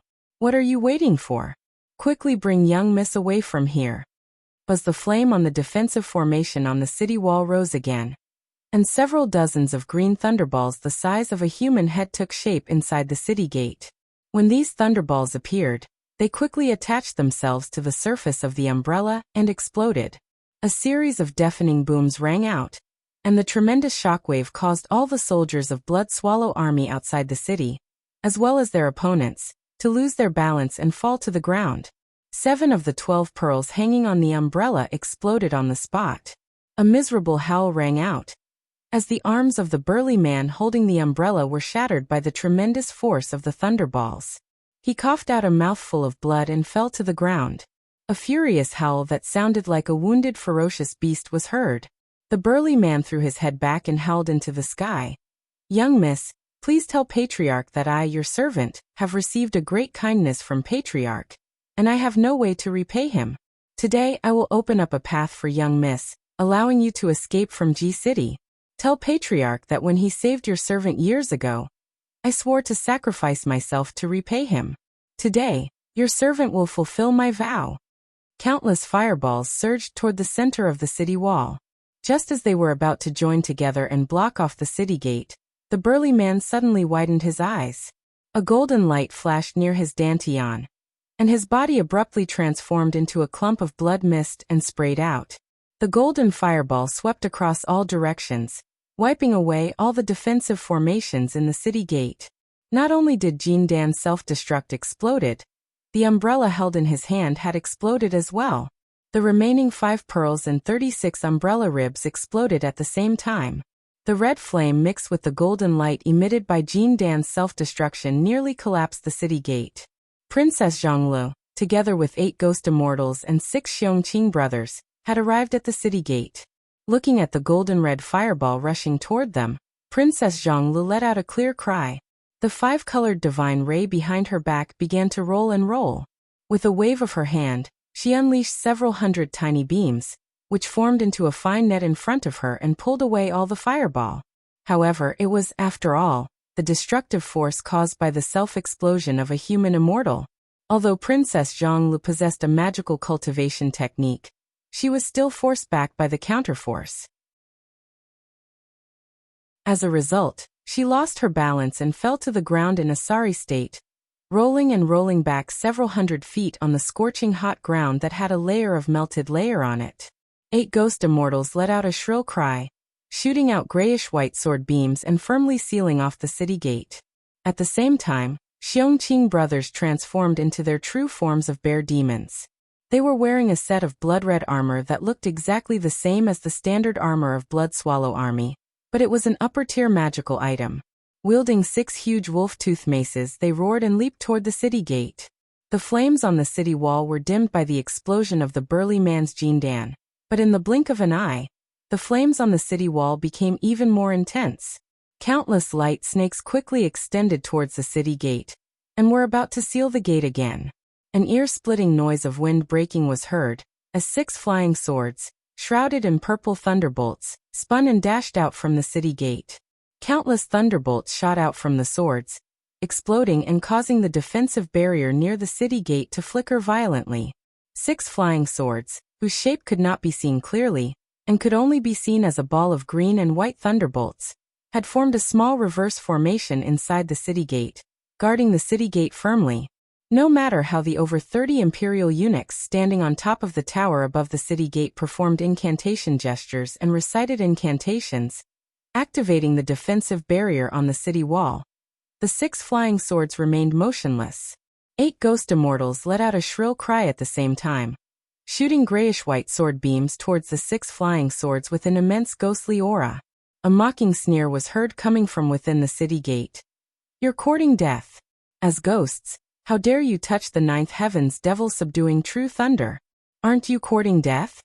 The flying swords collided with each other. Countless hair-thin purple thunderbolts shot out and shattered the 8 grayish-white sword beams, exploding them into countless grayish-white specks that looked like fireflies, drifting in all directions.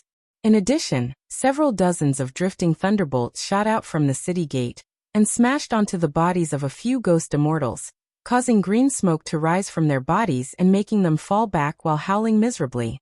Thunderbolts were the command of the heaven and earth. Furthermore, the 9th heaven's devil-subduing true thunder was an item of extreme yang in the heaven and earth, specialized in restraining all kinds of evil things. The grade of these 6 flying swords was extremely high. After all, these 8 ghost immortals were ghosts, and they were perfectly restrained by these flying swords. Green smoke rose from their bodies as they were struck by the thunderbolts. Every single wisp of green smoke was their prime energy, and the thunderbolts had nearly shattered their ghost cores. Another air-piercing noise was heard.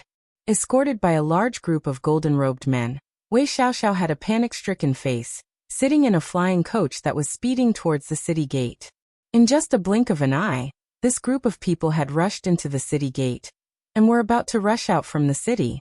All of a sudden, a loud and sonorous voice was heard coming from within the city. Wei Merchant has colluded with the feudal vassals, plotting against the law. First, they attempted to assassinate Duke Buji, Duke Yanlu, and now, they are plotting a rebellion. Anyone who kills the people of Great Yen will be rewarded handsomely. Everyone in Wei Merchant, and the hostages of 37 kingdoms, including Xian Kingdom, Wu Kingdom, Talisman Kingdom and so on, will be captured and killed by anyone. Following the loud voice, a loud boom was heard coming from within Ji City. A clump of green and white smoke soared up into the sky. Yen Dan's voice resounded through the sky. "Are you trying to trap me with a mere little formation? What a delusion!"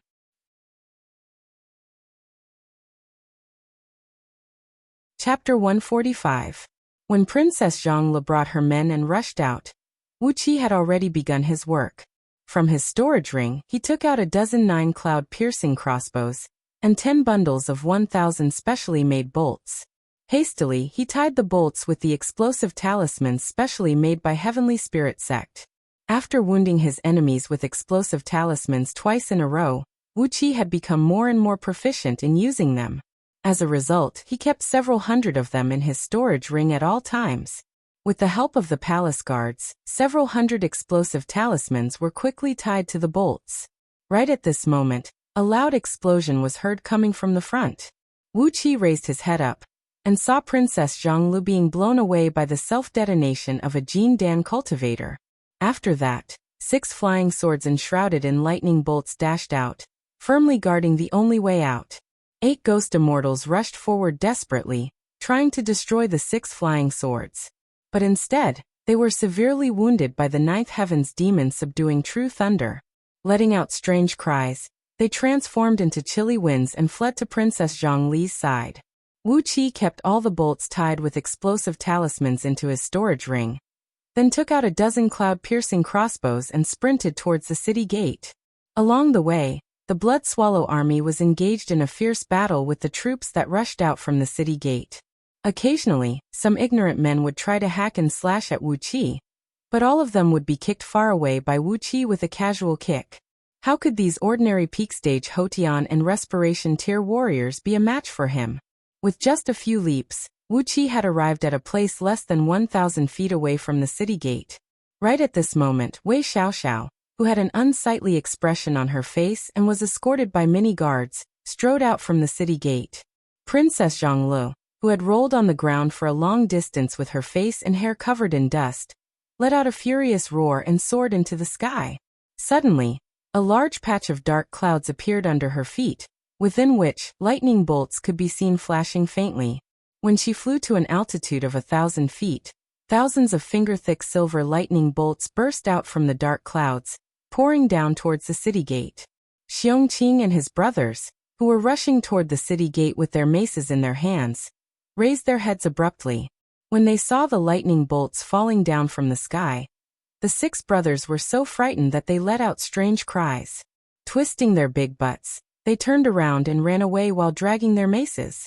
A few electric snakes brushed past Xiongqing's body, burning a large patch of his hair. Before the 6 brothers could run far away, a fiery red broadsword flew out from the city gate and heavily chopped at Xiongqing's back with a muffled whistling sound of wind and fire. A miserable howl rang out, as a layer of blood-red flame burst out from the battle armor on Xiongqing's body.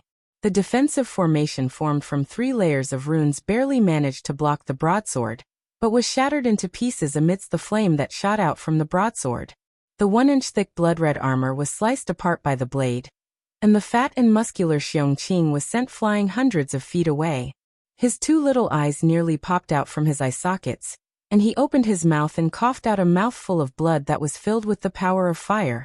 The silver lightning bolts in the sky had sealed off the city gate, causing dirt and rocks near the city gate to splash everywhere. Every tiny lightning bolt that landed on the ground would leave behind a large hole that measured several feet in circumference. The broadsword that had knocked Xiongqing away flew back at top speed, cutting a nearly 10 feet long opening on the electric net. Through the opening, Wei Xiaoxiao's flying chariot sprung out. 6 flying swords that were glinting with endless lightning bolts flew out from the center of the electric net, turning into 6 fulcrums that held up the electric net, allowing Wei Xiaoxiao's flying chariot to fly out at top speed. Accompanied by a sonorous beast howl, a huge wound was left on Xiongqing's back that went straight to his internal organs. The pain made all his muscles shiver. He spun around ferociously, pointed his finger at the city gate and roared furiously. "Brothers, they are attacking your elder brother. Whip them to death." Swoosh, swoosh, swoosh. 6 blood-red beams, each several feet in diameter and nearly 80 feet in length, shot whistling through the air. The large maces held in the hands of Xiongqing and his brothers produced a wild, soul-stirring noise, bringing along a pungent smell of blood, as they transformed into a strong blood-red beam and thrust towards Wei Xiaoxiao and her company, who had just broken through the electric net. Shrill bird cries rang out, as the clothes on the back of the 7 to 8 tall and skinny young men who were guarding beside Wei Xiaoxiao's chariot suddenly exploded. Colorful bird feathers shot out from their backs, transforming into a pair of large wings that flapped at high speed, bringing their bodies up into the sky at an incredible speed. They transformed into a few balls of wild wind and flew forward at top speed. Both of their hands were holding a strangely shaped, spiral-shaped spear. Countless flickering shadows of the spear were unleashed as they clashed head-on with the maces thrown by Xiongqing and his brothers. Princess Zhonglu rebuked angrily. "You are from the Winged Kingdom located outside of the East Sea. You are just a small barbaric kingdom. How dare you to act presumptuously in Great Yin Dynasty? Winged Kingdom?" Before Wuqi could recover from the shock of this name, he saw the few young men had transformed into wild wind and clashed head-on with the 6 blood-red beams. A loud clanging noise shook Wuqi's ears and made him feel a severe pain. The 6 blood-red beams were knocked back several hundred feet, while the few young men from the Winged Kingdom let out a miserable howl. Apart from 2 balls of wind that shot up into the sky with blood splashing everywhere, all the others were smashed to pieces by the tremendous force brought by the maces. Countless feathers, blood, and flesh splashed in all directions, splashing all over the ground. High up in the sky, Princess Zhongli's eyes were blinking with a 5-colored gleam. A ball of lightning was seen flickering between her palms. After that, she recited an incantation under her breath. Immediately, several hundred balls of lightning, glinting with 5-colored gleam, came whistling down from the sky. Most of the lightning bolts were smashing towards Wei Xiaoxiao and her company. Only a dozen of them were smashing towards the last 2 men from the Winged Kingdom. The lightning bolts exploded.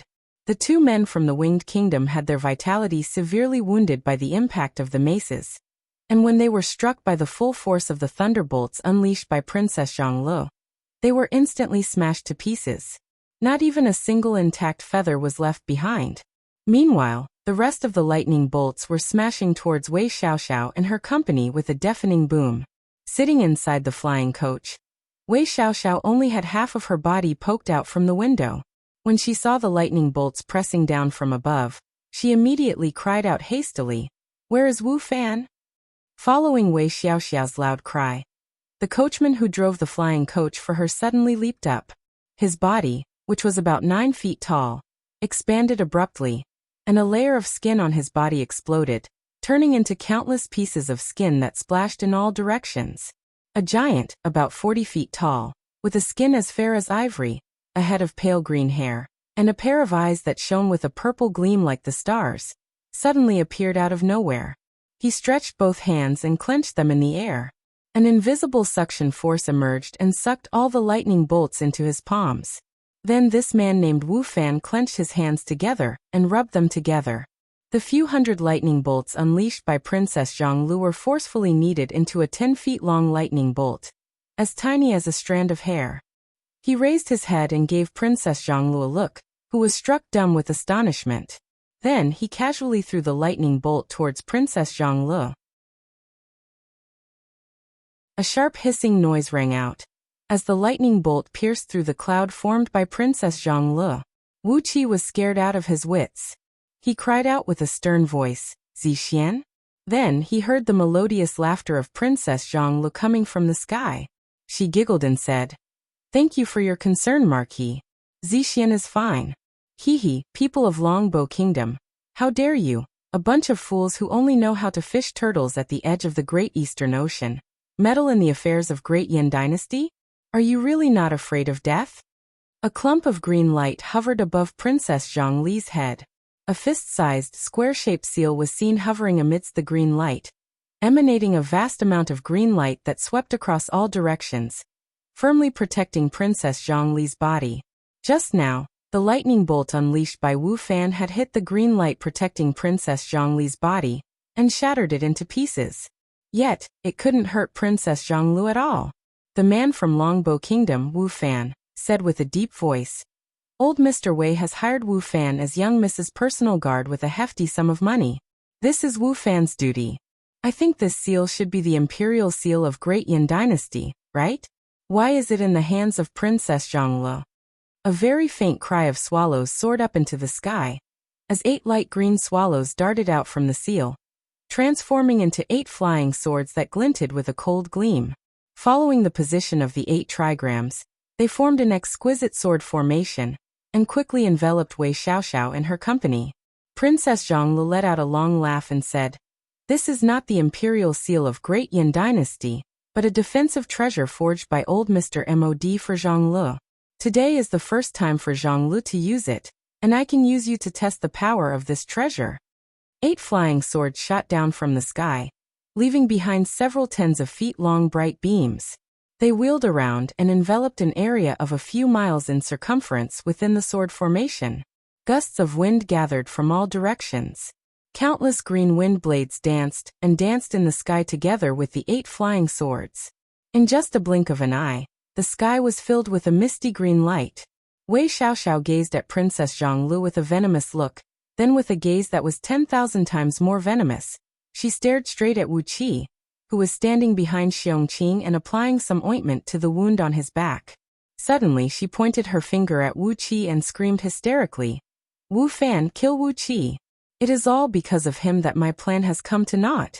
Everything is his fault. Without him, the man I arranged would have already taken over the position of Duke Yanlu, and everything would still be fine."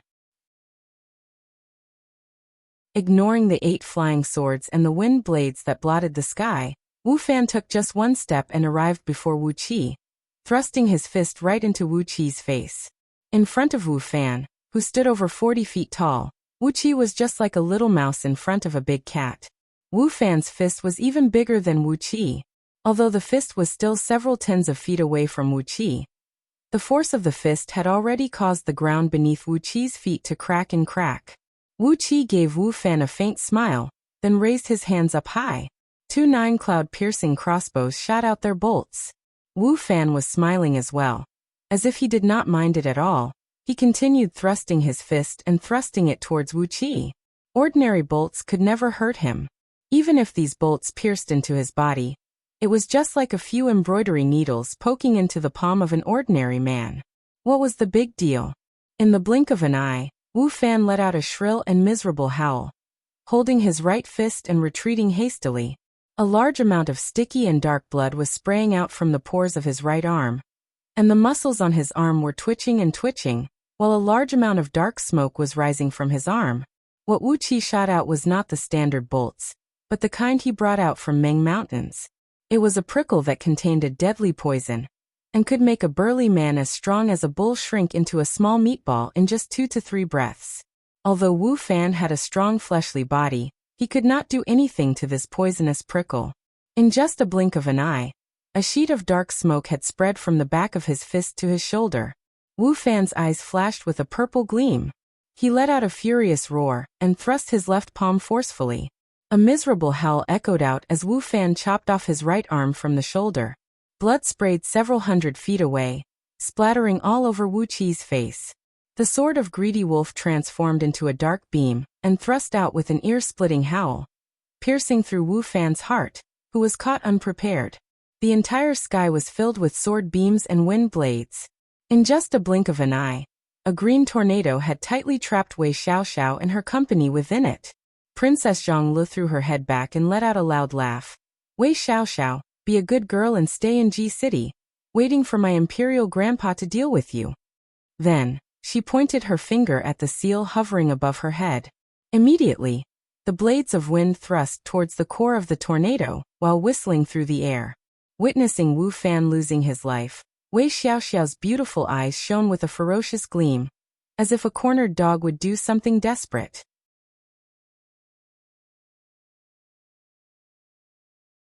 Chapter 146.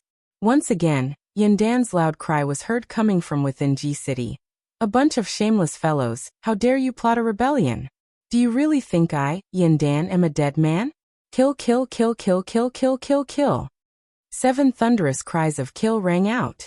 Among the several hundred cultivators who were fighting in the sky above Ji City, 21 peak stage Jindan human immortals were sliced into 63 pieces by Yandan alone. Laughing strangely, Yandan casually pointed a finger forward. 21 streams of faint cyan and white air currents sprayed out, destroying the wisps of divine sense within the gold cores that flew out from the bodies of these human immortals. The streams of divine sense transformed into a twisting rune, which sealed up the gold cores before keeping them into the bracelet. After that, a white beam of light shot up into the sky from the spot where Yandan broke out from the formation. It was only 2 to 3 inches in diameter, yet it stretched several dozens of miles long, bringing with it a murderous intent that would never turn back. The white beam of light traveled at top speed in the sky. In just a blink of an eye, it had pierced through the dantian of 57 Jindan human immortals hovering in the sky, ripping their corporeal bodies and Jindan into pieces. At the spot where the white beam of light disappeared, Jing Ku, with his long hair fluttering in the wind and his upper body bared, hovering in midair with a dagger in his hand. In his left hand was a wine cup made of white jade, slowly taking a few mouthfuls of fine wine. After that, he let out a wild laugh and cried out, "Your Majesty, These people really think that we have become old and muddle-headed after over 1,000 years. Today, we brothers will work together to kill the enemy, and let these fools know that Great Yin is our Great Yin, and we will not allow them to act so presumptuously. A deep, muffled sound of striking came from afar, and vaguely, amidst the noise of weapons and galloping horses could be vaguely heard.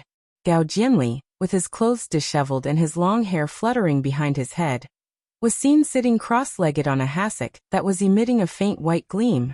A zither was placed on his knees, his left hand pressing on the strings of the zither, while his right hand was holding a small white jade strip. He was tapping on the zither strings, producing an impassioned and vigorous sound. The sound echoed and echoed in the sky above Ji City.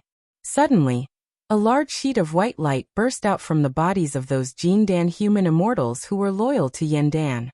No matter it was their flying speed or the recovery speed of their energy, they had doubled, of their flying swords piercing through the air, and the power of their thrusts of their flying swords had increased by 1.5, while the thunderbolts shot out from their palms were 3 times stronger.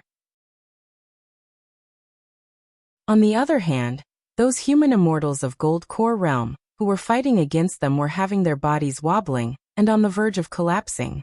Their spiritual connection with their flying swords was severed, and even the defensive magical treasures they unleashed had their gleams dimmed, as if they were a piece of metal that was being corroded by a strong acid, and had lost all their gleams. Led by Yin Dan, Jing Ku, and Gao Jianli, several hundred Jin Dan human immortals of Great Yin Dynasty quickly transformed into beams of light, and rushed towards Wuxia. Led by Yin Dan, Jing Ku, and Gao Jianli, several hundred Jin Dan human immortals of Great Yin Dynasty quickly transformed into beams of light, and rushed towards Wuxia's direction.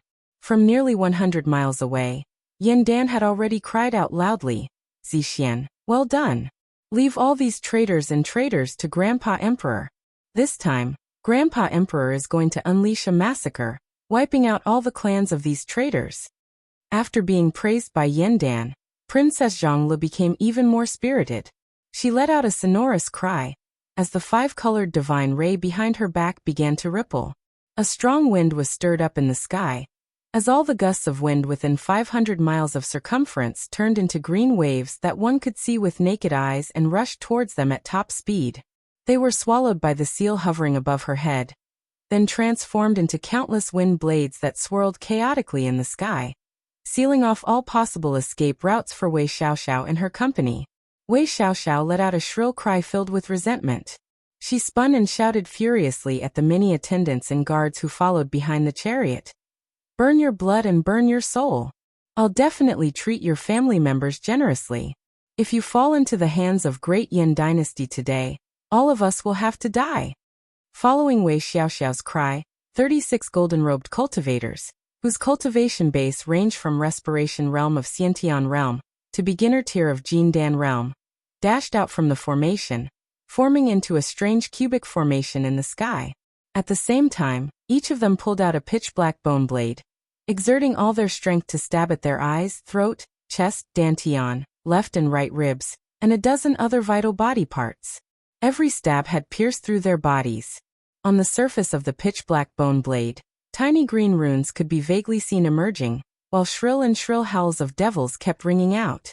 Accompanied by the invisible howls of devils, the 36 cultivators began to recite a strange incantation with a strange tone. As these men had stabbed their own throats, Wuxia had no idea how they were able to make such a sound. However, the incantation that sounded like the hoarse howls of millions of vengeful ghosts was actually coming out from their mouths.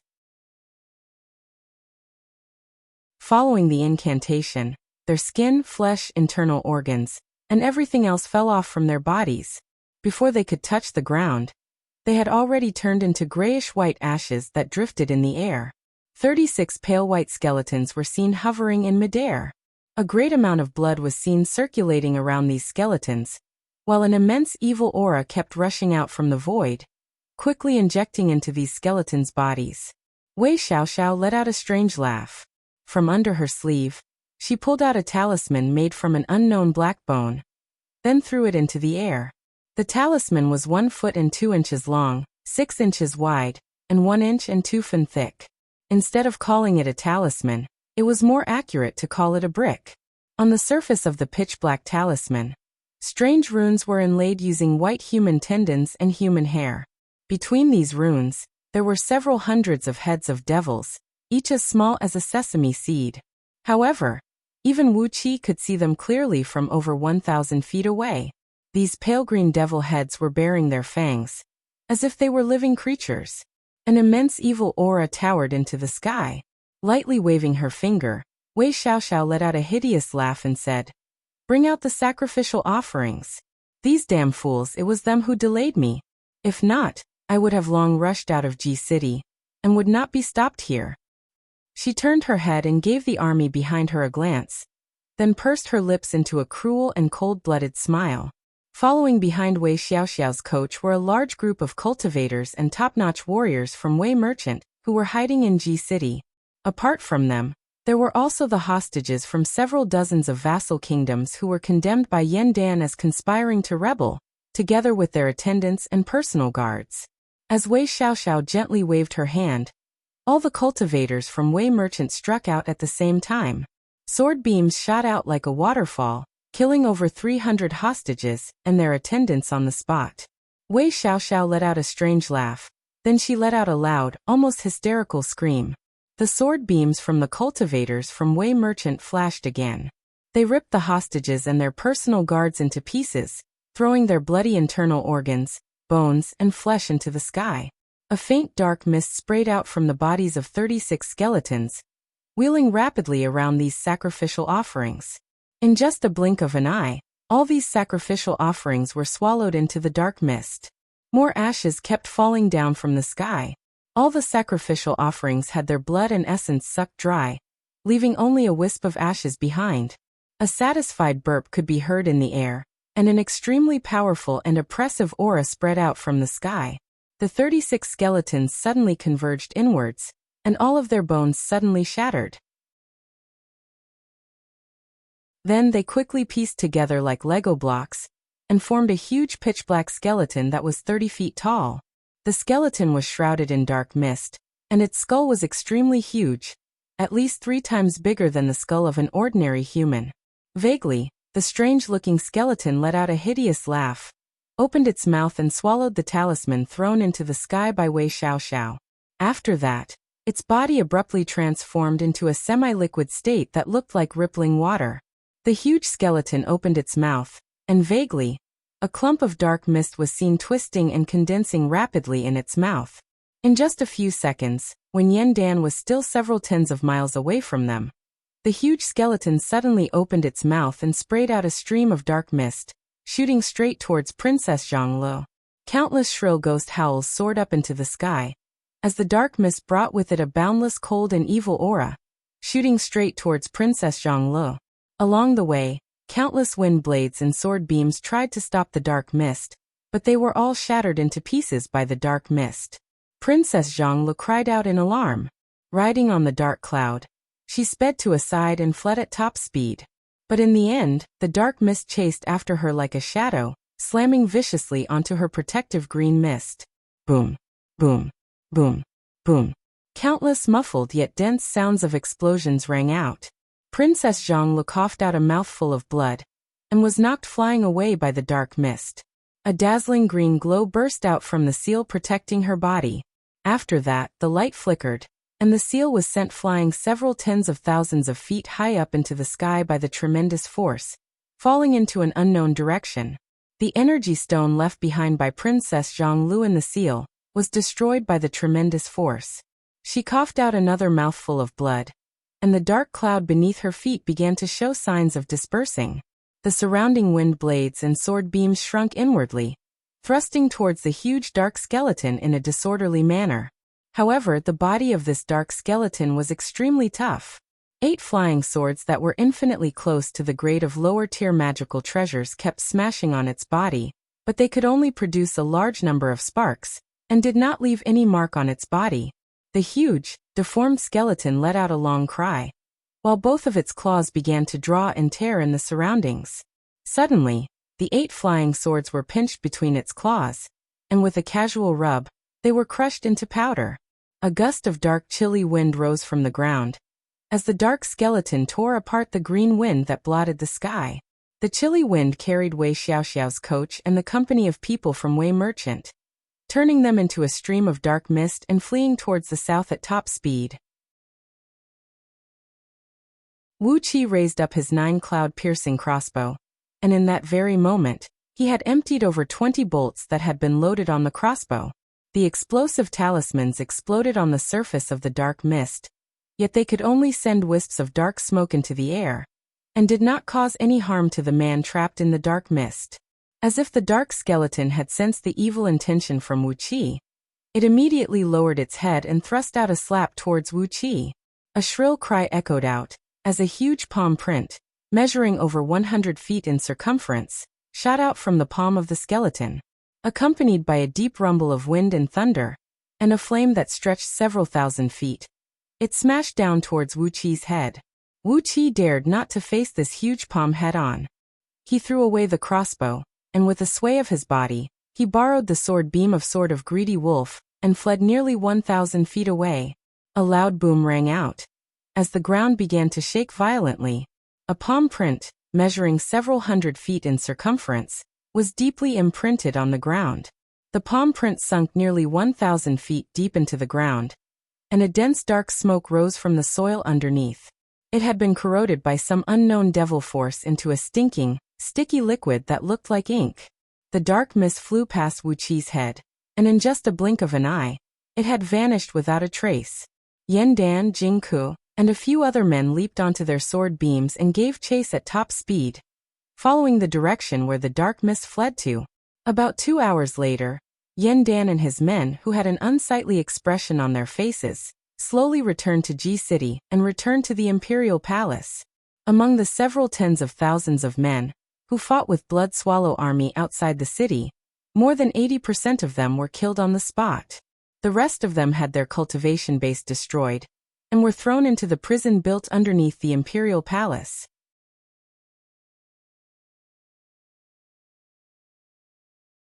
Chapter 147. When Wei Xiaoxiao and her company broke free from the siege of Princess Zhonglu, Wuqi had stealthily left the battlefield, exercising the escape art of innate wood element and chasing after them. The escape art of innate wood element was to communicate with the aura of plants in the surroundings by using the aura of innate wood element, transforming himself into a wisp of energy of plants and trees. Borrowing the power of the endless flowers and trees that could be found everywhere in the world, he could travel a short distance like teleportation. With Wuqi's current cultivation base, which was actually at the realm of Jindan human immortal, he could transform into a faint green shadow that could not be seen by naked eyes, shuttling back and forth between the flowers and trees at top speed. Each time he flashed, he could travel 2 to 3 miles. This was the limit of what he could do now. All kinds of escape arts and scroll of stealing were incredibly powerful. Not only could they travel at an incredible speed, they could also be easily detected by others. However, they consumed a lot of energy as well. With the cultivation base of Jindan, Wuqi dared not to travel too far at a time, or else, he would run the risk of being exposed. Innate water energy was gathered in his eyes, and a pale blue gleam was swirling in them. While traveling forward, Wuqi would raise his head and look into the sky from time to time, and he could always see wisps of very faint dark mist stretching towards the south. It was the aura left behind by the huge black skeleton in the air. With the secret skill of spirit eyes and scroll of stealing, Wuqi could see tiny traces that ordinary cultivators could not or would not notice. Occasionally, he would also gather the wood energy in his nasal cavity, carefully transforming it into tiny particles, stimulating the cells in his nasal cavity and making them more sensitive. He could smell a cold and rancid odor in the air, which was the smell left behind by the huge black skeleton. He had no idea where this skeleton was summoned from, but its smell was completely out of tune with the fresh and fragrant smell of this world. After a few hundred flashes, Wuqi had already traveled over 2,000 miles. Coincidentally, he saw Yandan, Jingku, and a few other men returning empty-handed. Although their sword beams were extremely fast, the flying speed of the black skeleton controlled by Wei Xiaoxiao was even faster. In just a few flashes, they had left Yandan and his men far behind. Resentfully, Yandan and Jingke searched around for a while, But as they did not have a technique like Wuxia who specialized in tracking, they could only roar all the way back to Ji City. With a faint smile, Wuxia followed the traces left in the air and continued his pursuit. With Great Yan Dynasty suddenly attacking Wei Merchant and many vassal kingdoms, Wei Xiaoxiao would never have the time to react. Wuxia had some speculations about Wei Xiaoxiao's next move. He hoped that his speculations were correct, as it would save Wuxia a great deal of time and energy. The innate escape art of wood element was about 50% faster than the speed of the dark skeletons.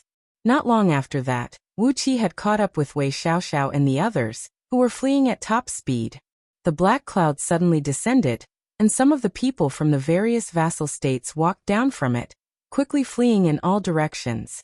Beside them, there were also some cultivators from the Chamber of Commerce accompanying and protecting them. On the other side, Wei Xiaoxiao and her group of trusted personal guards once again rode on the dark cloud, changing their direction and fleeing westward at high speed. Wuxia smiled pleasantly.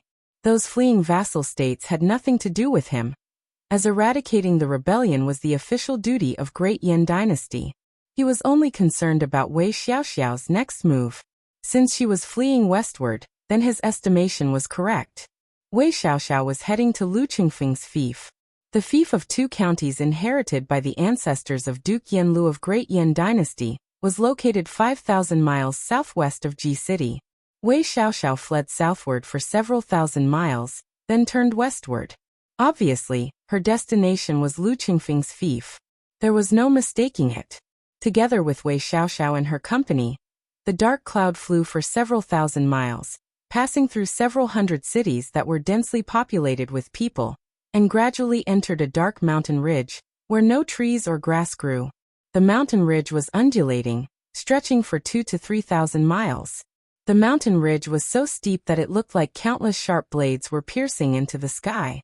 From over 1,000 miles away, Wuxia could see a vast expanse of white mist shooting up into the sky. It was a strange sign formed by the surging gold element energies from underneath the ground. You guys have indeed come to this place. Wuxia let out a soundless laugh. Hastily, he increased his speed, not hesitating to consume the innate energy in his body, and followed closely behind Wei Xiaoxiao and her company. When they arrived at the mountain ridge, the escape art of wood element had lost its effect. Hastily, Wuxia switched to the escape art of earth element. Although the speed was slightly slower, it provided better concealment. Following behind Wei Xiaoxiao and her company, they came to a huge rift valley. Although it was called a rift valley, it was a valley with a width of more than 10 miles and a length of more than 200 miles. It was as if a giant had fiercely chopped the ground with a saber to form this valley. There was only one entrance to the valley with a gentle slope, and 2,000 private soldiers were stationed on top of it.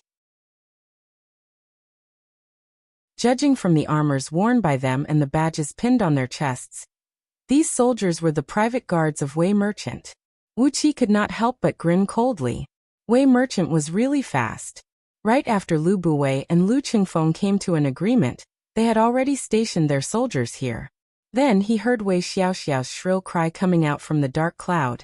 Everyone from Wei Merchant, listen to my order. Quickly evacuate according to the number 3 heavenly retreat plan. Leave the territory of Great Yan, and go to the strongholds located in various vassal kingdoms and wait for further orders. A medallion was thrown out from the dark cloud. A captain who was fully armed sprung up and caught the medallion. After examining the medallion for a while, the captain knelt down on one knee and cried out loudly, "Your subordinate obeys the order."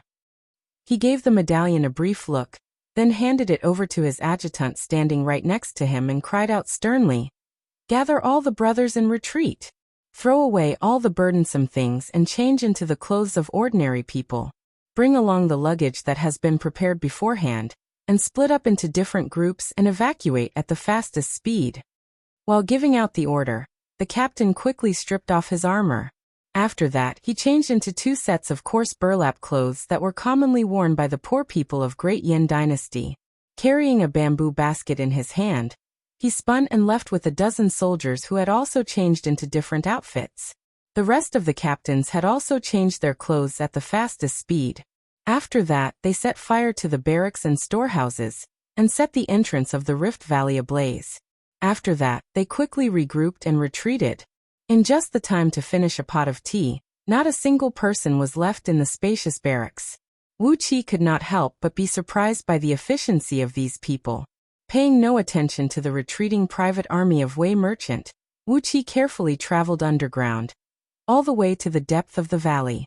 At the end of the valley, at the foot of a cliff that stood over 3,000 feet tall, there were 12 huge mine entrances lined up in a straight line.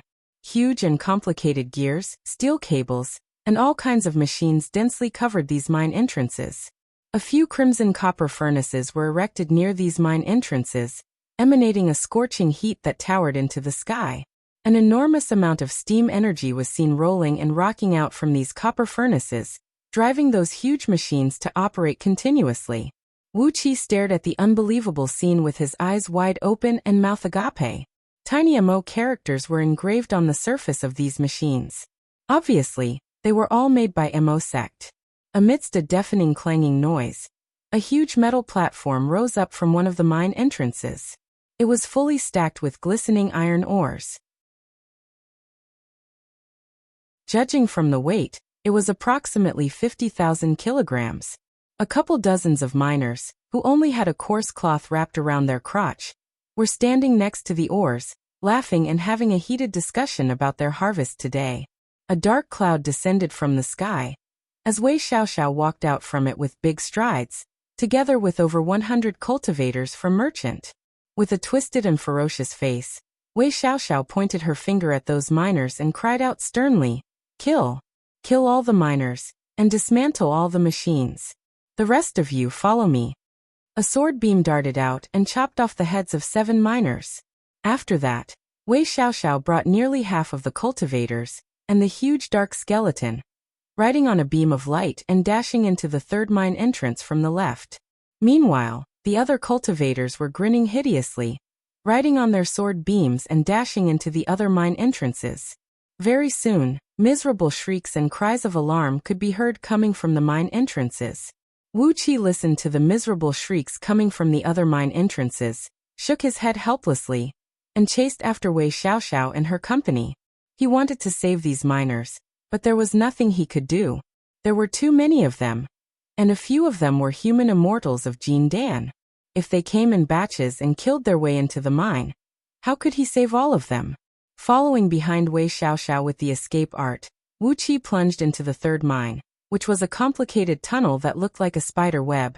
After traveling for nearly 30 miles, he finally reached a distance of nearly 10,000 feet underground, and finally came to a large and well-hidden mine. It should be an underground cave formed naturally. It measured over 1,000 feet in both width and length, and was surrounded by pitch-black and extremely hard iron ores. The gold element energies in this place were extremely strong. Just by standing in the mine, Wuxia could feel that countless sharp blades were slicing and slicing his body. Among those cultivators standing next to Wei Xiaoxiao, some of them were cultivators whose cultivation base was below body strengthening innate realm. As a result, their fleshly bodies were not as strong as the gold element energies. Amidst the dense gold element energies, there was a strange ripple that made Wuqi's body cramp. It was as if the ripple had directly penetrated into his body, shaking every single cell and molecule in his body. It was a strange ripple that made even Wuqi's soul twitch. It was as if it was coming from a place that was extremely far away, yet very close at the same time. It kept shaking the surrounding gold element energies, making them slowly fuse, condense, and transform into a strange existence. Wuxia was hiding under the ground, trying to sense what this strange ripple was.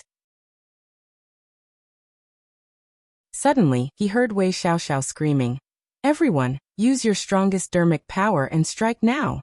Break the iron wall. Dig out the spatial breaching spirit gold." Wei Xiaoxiao leaped and cursed furiously. "We've lost so many men this time. The feudal vassals that we've spent dozens of years to build up will definitely be eradicated by Great Yin Dynasty. The loss is too great. Hurry up and dig out enough spatial breaching spirit gold, and give it to Patriarch. Or else, if my power in the clan is stripped away, all of you will die a horrible death." She stomped her feet, threw her head back and screamed, "Damn it! Damn it! Luckily, we didn't send the news of Wei Longfeng's death back to the clan. Otherwise, we can still let this dead man shoulder the responsibility. May the heaven bless us. We must let him shoulder all the blame. It's all his fault. He arranged someone to ambush and kill Wuxia, which caused our men to be captured, and brought those damn Yandan and Jingke here.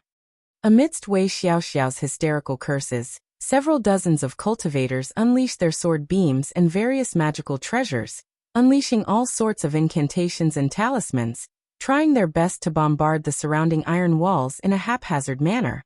The iron wall here was extremely sturdy. Although it was constructed from iron ores, its quality was at least 10 times stronger than a 10,000 years old heavy dark gold. After spending a tremendous amount of effort, the group of cultivators finally managed to open up 7 to 8 tiny holes on the iron wall. Clang! A translucent crystal, about the size of a baby's head, broke out from the iron wall and fell onto the ground. Suddenly, Wuxia understood what the ripple of gold element energy was. It was some kind of spatial ripple. It was this strange spatial ripple that had caused the gold element energy in this place to undergo a mutation, which then produced the extremely precious spatial breaching spirit gold in this iron mine.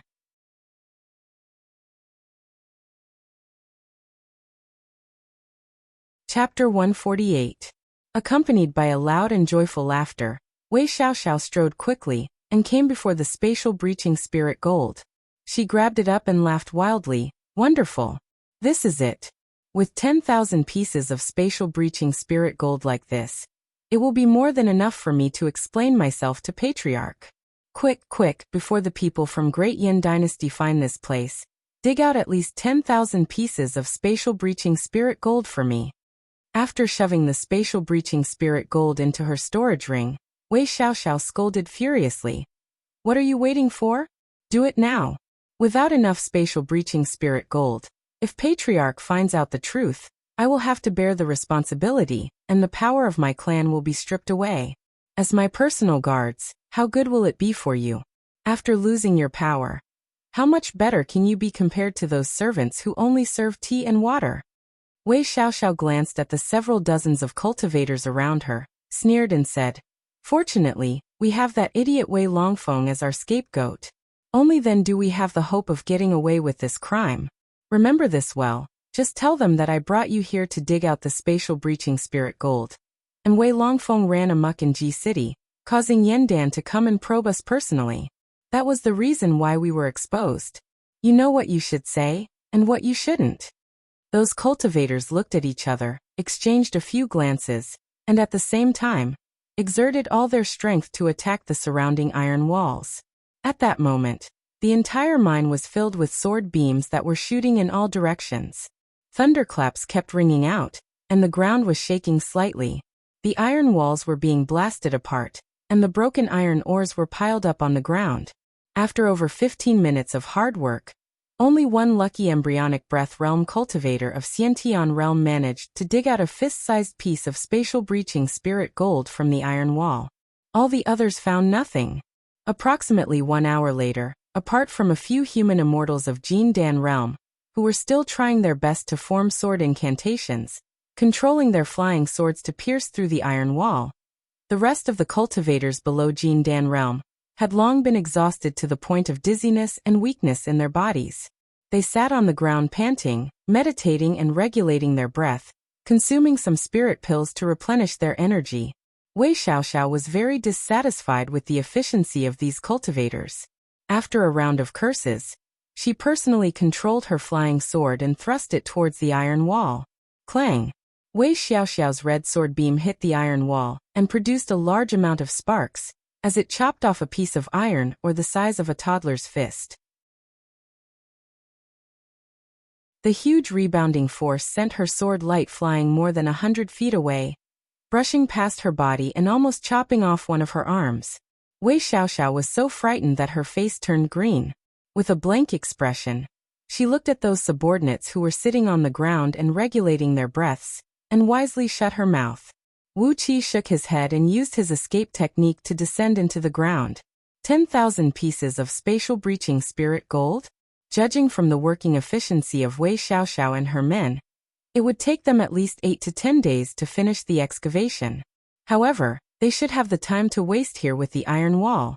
Yandan should be planning to deal with the vassal states involved in the rebellion, so no one would pay attention to this place for the time being. Surrounded by dense earth power, Wuxia formed a spell with both of his hands. Circles of gentle yellow light emitted from his body as he quickly moved underground. He carefully identified the direction where the dimensional ripple came from, and carefully, step by step, he moved towards the source of the ripple. Gradually, more and more crystal cores of high-quality metals appeared around him, and there were even some spatial breaching spirit gold of different sizes. There was no need to mention the spatial breaching spirit gold. Although these crystal cores were formed purely from gold element energies, although they had the appearance of gold, silver, copper, iron and many other metals, they were actually the essence condensed from pure gold element energies. It was just that they had the physical characteristics of gold, silver, copper, iron, and other metals. These crystal cores were the best additive for crafting items.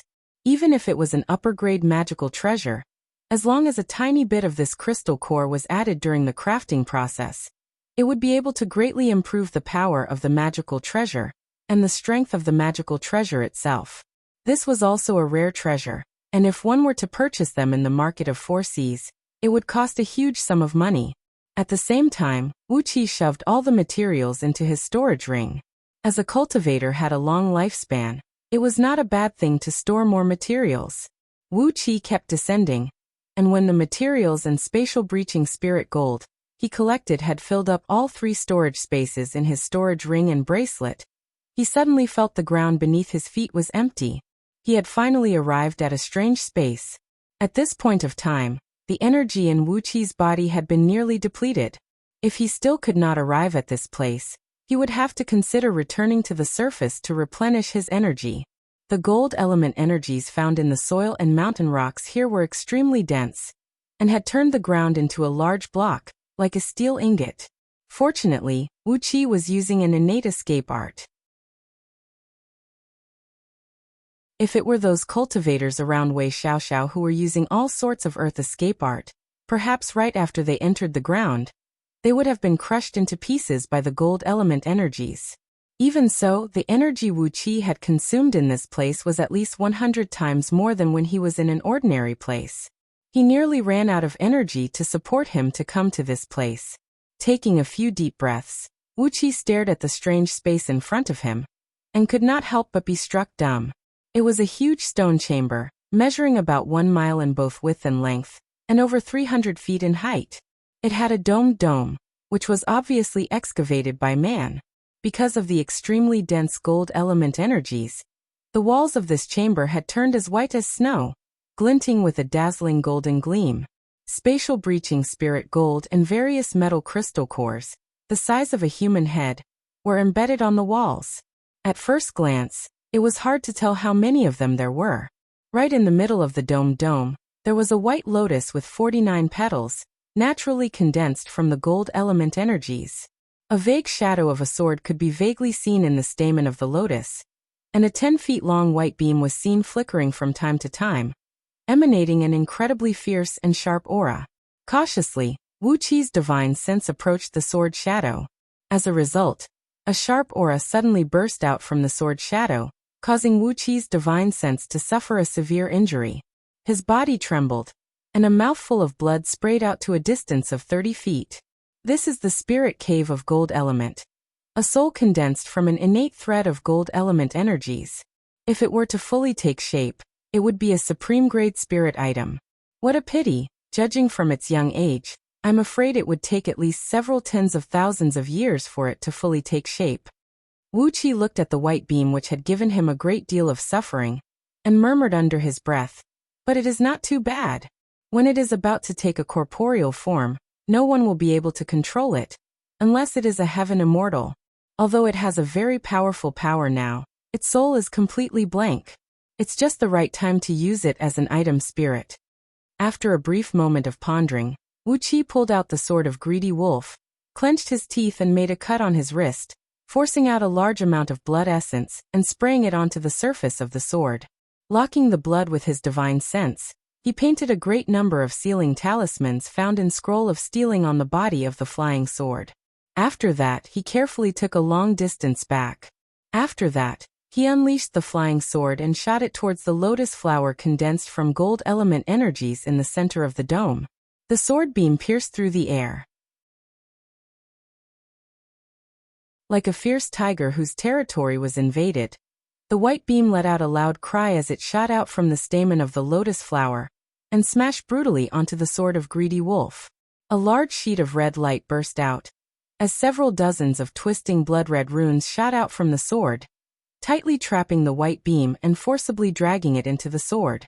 Layers of white ripples that could be seen with naked eyes kept bursting out from the sword. The sword, which was a lower-tier magical treasure, cracked inch by inch, then quickly fused back together.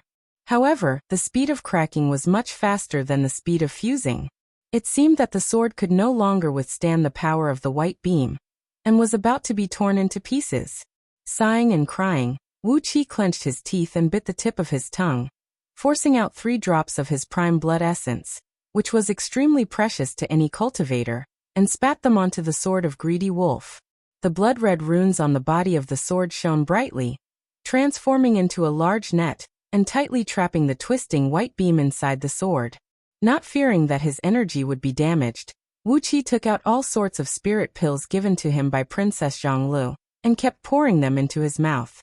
Sensing the frightening medicinal strength exploding in his stomach like a bomb, Wuxia forcibly exercised the energy in his meridians, causing the 7 shadows of deities and devils formed from the 7 holy deities and devils' spirit tempering technique in his spiritual ocean to jump and roar crazily.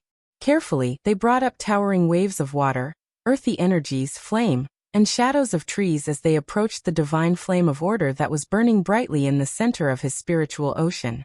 According to the Scroll of Stealing, all the natural spirit items were formed by the essence of the heaven and earth, and those who did not possess a great fortune should never covet them by force. However, the Scroll of Stealing was a heaven-defying cultivation technique. If one did not possess a great fortune, he would seize a thread of fortune by force. If there was no fortune, he would seize a thread of fortune. In short, in the eyes of a cultivator of the Scroll of Stealing, all the natural spirit items would belong to him or her. If there was a condition, he or she would take it. If there was no condition, he or she would have to forcibly create a condition. What Wuxia was using now was a mystic technique from the Scroll of Stealing that allowed him to forcibly stimulate his blood essence and nascent divinity, making use of all the conditions available to him to forcibly take away the natural spirit items. After that, he used the medicinal strength to stimulate his energy, making it at least 100 times stronger in an instant. After that, he used the 7 holy deities and devils to stimulate his divine sense, making it at least 100 times stronger as well. At the same time, he exercised the waves of water, earthy energies, flame, and wood energies in his spiritual ocean, trying his best to control a thread of the divine flame of order. At the same time, his palms kept changing incantation gestures, performing a set of hand incantation from the Scroll of Stealing called Seal of Minor Universal Star Shifting, which only Earth Immortals could use. By forcibly stimulating his energy and divine sense, and even using a high-level hand incantation that only Earth Immortals could use, although Wuxia had managed to control an enormous amount of natural energy for his own use, his corporeal body could not withstand the tremendous pressure, and began to crack and injure itself. Fortunately, the cultivation technique of Scroll of Stealing emphasized on the foundation. When he was cultivating the source chapter, source of wood, source of fire, and source of earth, he had tempered his corporeal body to the same level as an Earth Immortal of nascent soul realm. Therefore, he barely withstood the backlash. Although countless cracks appeared on his fleshly body, he still managed to maintain an intact body. A thread of purple and green divine flame sprayed out from his fingertip. Following the transformation of the Seal of Minor Universal Star Shifting, the tiny flame danced and danced on Wuqi's palm. Gradually, it condensed into several thousand tiny runes that were branded with 12 celestial bodies and 28 constellations. Together with tiny fiery sparks, they suddenly flew out from his palm and branded onto the sword of Greedy Wolf. Wuxia waved his hand casually. All the crystal cores he collected along the way, as well as some materials he collected in the market of 4 Seas in G City, which were used to refine magical items, rushed out like a tidal wave, fusing into the sword of greedy wolf that was ablaze with the purple and green divine flame. The white beam condensed from the gold element energies let out a moan, as it was intimidated by the threat of the great Tao of heaven and earth contained in the divine flame of order. Immediately, its ferocious power was greatly reduced. After that, countless materials of gold element energies and crafting items swarmed over. Driven by the seal of minor universal star shifting, the runes burning with the divine flame of order completely shattered the sword of greedy wolf. With the white beam as the core, it was reformed into a brand new flying sword. The energy in Wuqi's body was depleting at an incredible speed, and his body began to tremble violently.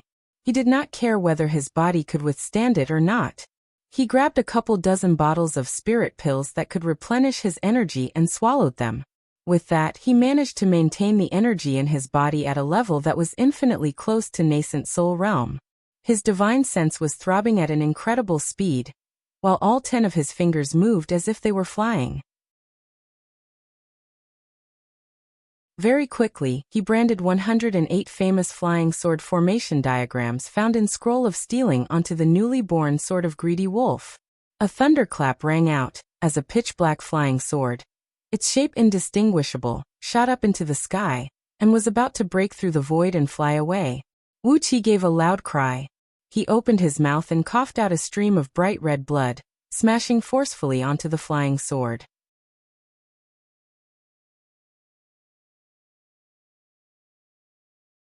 Chapter 149. A large amount of blood splashed onto the sword of greedy wolf, and was quickly absorbed by the sword. Abruptly, the divine flame of order burned vigorously on the sword, causing wisps of sharp white energy to burst out from the sword, cutting countless fine and deep marks on the surrounding walls and the ground. In one breath, Wuqi performed the last 18 hand incantations of the seal of minor universal star shifting. Countless specks of starlight shot out from Wuqi's fingertips, branding themselves on the sword of greedy wolf in just a blink of an eye. At the moment when the hand incantations were completed, a bloodline connection was suddenly established between Wuqi and the sword of greedy wolf. Like a newborn baby, the once dim and heavy sword of greedy wolf had a feeling of longing and fear towards Wuqi's divine sense. Hastily, Wuqi mustered up the last bit of his energy, using his divine sense to transmit a wisp of kindness into the sword of greedy wolf. Then, as if he was trying to abduct a little girl, he slowly comforted the newly born item spirit. This item spirit was an innate soul condensed from the gold element energies in this gold element spirit cave for an unknown number of years. As a result, it possessed a mighty power and an astonishing divine sense. However, since the ancient times, this place was uninhabited, and no one had ever come into contact with it. As a result, the item spirit of greedy wolf had been growing by relying on its instinct for so many years. Theoretically speaking, it would only develop its true intelligence when its body had condensed into a corporeal form. However, after being nourished by Wuqi's blood essence and communicated with him using a mystic technique, the item spirit which had yet to fully form was awakened. Like Wuqi's child, it had formed a spiritual connection with him. However, as the item spirit was brutally burned by the divine flame of order, and nearly had its soul disintegrated, it once again felt an instinctive fear towards Wuqi. After being comforted by Wuqi's divine sense, the item spirit quickly forgot the pain it suffered just now. Like a newborn baby, it flew happily to Wuqi's side, then began to hover lightly around Wuqi. What was seen was a black beam of light, about 30 feet long, spinning rapidly around Wuqi like a ripple of water, or more like a beam of light, or like a ghost that came with the chilly wind in the middle of the night. It brought forth an immense cold air, while an invisible and sharp aura tore one after another tiny sword marks on the ground. As the gold element energies in this place were constantly impacted by the spatial ripples all year round, of course, of spatial breaching spirit gold was formed. Of course, this item spirit was nourished by the spatial ripples for many years, and had also acquired a certain spatial characteristic. The biggest feature of item spirit with spatial characteristic was that it could fly without any trace. With this item spirit controlling it, the speed was at least 10 times faster than other flying swords. Wu of sword, wu of spirit of sword, and qi, and sword of sword, spirit energy of spirit of qi, and suddenly, sword with of spirit of qi, and an of sword, of spirit, and of spirit. Currently, the quality of sword of greedy wolf had risen to the level of upper-tier magical treasure, and it had a huge room for improvement in the future. There was a great possibility that it could become a spirit item, or even an even higher grade item. After all, this item spirit had an extraordinary origin. As a spirit item condensed from the heaven and earth, its power and potential were not to be underestimated. A spirit item like this could never be left in a storage ring to grow moldy. Instead, it had to be hidden in one's body, where it could be constantly tempered by blood essence and energy. Only then would it be able to connect with its master's mind in the future, and unleash a stronger and greater power. After retrieving the sword of greedy wolf, Wuxia swallowed a few life-saving spirit pills, then lay on the ground and panted for a long time. Only then did he manage to recover a little bit of his strength. The powerful effect of the 7 foundation establishment technique was gradually brought into play. Standing on the ground with both feet, he began to absorb the earth element energies to nourish his entire body. At the same time, the wood element energies and water element energies, which were filled with life force and nourishing energy, were rippling out from the meridians, slowly nourishing his body. In just over a quarter of an hour, he had regained 70 to 80% of his ability to move. Slowly, Wuxia walked up to the enormous 49 petals lotus flower condensed from the gold element energies. Using his divine will, he quickly communicated with the glinting silver lotus flower. This lotus flower was the mother of the item spirit, so naturally, it was a rare and extraordinary treasure. Casually, Wuxia beckoned at the lotus flower. Immediately, the nearly 100 feet wide silver lotus flower shrunk rapidly, turning into a fist-sized lotus bud. Then, it gently fell down from the sky and landed right in Wuxia's hand. Frowning, Wuxia looked at the lotus flower and smiled. It was a spirit item. The so-called spirit item was a magical item with a power stronger than any magical treasure, and it was guarded by an item spirit. Perhaps the lethality of a spirit item was not as great as some magical treasures with incredible power, but it had its own spirit. When its master was in danger, it could take the initiative to protect its master. There were even some spirit items that could take the initiative to leave the sheath and travel thousands of miles away to kill the enemy. As for magical treasures, no matter how powerful they were, they did not have such a spirit effect. Without the control of its master, no matter how powerful it was, even if it was a magical treasure that could shatter a star with a single strike, it was just a lifeless object. As for this silver lotus flower, it was a spirit item, and a small part of it had been artificially crafted. Wuxia sensed the clear divine will in the depths of the lotus flower. The function of this lotus flower was to breed the item spirit sealed in the sword of greedy wolf. Day and night, its 49 petals extracted and purified the gold element energies, constantly feeding them into the item spirit. It could be said that this silver lotus flower was the birth mother of the sword of greedy wolf. Perhaps it was because of the fear of disturbing the growth of the sword of greedy wolf. Although a small part of the silver lotus flower had been artificially crafted, allowing it to become a 49 petals lotus flower that was the most convenient for absorbing natural energies, the person who crafted it did not leave any mark on it. He just let the lotus flower work on its own, constantly operating the spirit array in its body to nourish the sword of greedy wolf. It was unknown how many years it had been absorbing the gold element energies. Although this tiny silver lotus flower looked thin and light, in fact, it weighed several hundreds of thousands of kilograms. On top of that, it was formed from the extremely pure acquired energies of 5 metals, and had become a spirit item with tremendous power. Wuxia pondered for a brief moment, then he left his divine will mark on this spirit item, which looked like a piece of white paper, and brought it into his body as well. Upon entering Wuxia's body, the silver lotus quickly fused into his spiritual ocean, hovering above the energies of the 4 elements. The water waves, flame, wood energies, and earth energies in Wuxia's spiritual ocean turned into 4 mighty tides, slowly seeping into the silver lotus flower. On the surface of the silver lotus flower, a thread of blue color of water wave, green color of spirit wood, red color of flame, and yellow color of earth slowly emerged. Together with the silver-white color of the lotus flower itself, the 5 colors made the lotus flower very dazzling and beautiful. Without hesitation, the thread of divine flame of order twisted its body and leaped onto the pistil of the lotus flower. Energies of 5 colors slowly sprayed out from the pistil, slowly fusing into the divine flame of order. The originally 1 foot and 2 inches long, thumb-thick divine flame of order quivered slightly, and its size seemed to have increased slightly. Wuxia was secretly delighted. This lotus flower was indeed magical. Without a doubt, the person who crafted it was a formidable man who had attained the righteous fruit of the immortal Tao. Now that it was actively absorbing energies of 5 elements, it seemed like it would be able to perfectly fuse with his 7 foundation establishment technique in the future.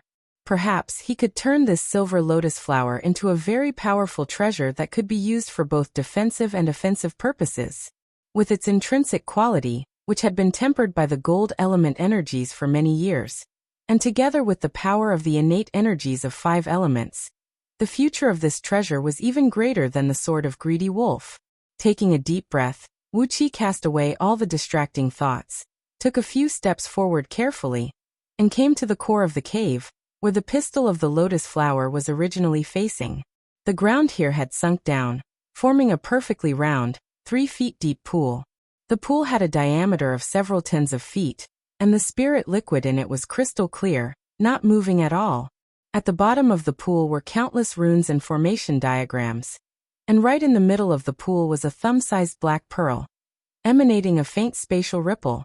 The spatial ripple that filled the entire iron mine was coming from this pearl. Vigilantly, Wuxia circled around the pool a few times, then slowly dismantled and deciphered the details of the formation diagrams in the pool. It was a dimensional void formation, a formation that could tear the void apart, and was used to deploy deadly traps in the abodes of those ancient almighty experts. The formation was incredibly powerful, and once it was activated, the dimensional void blades could easily kill any existence below the realm of gold immortal. Currently, the formation was only confined by the black pearl, and the countless dimensional void blades that were about to burst out were forcibly destroyed by the pearl, turning into endless spatial ripples that swept across the entire place. That was the reason why this iron mine produced the spatial breaching spirit gold, and the reason why Lu Buwei and Wei Xiaoxiao came up with a scheme to seize these metal mines in Duke Yanli's fief.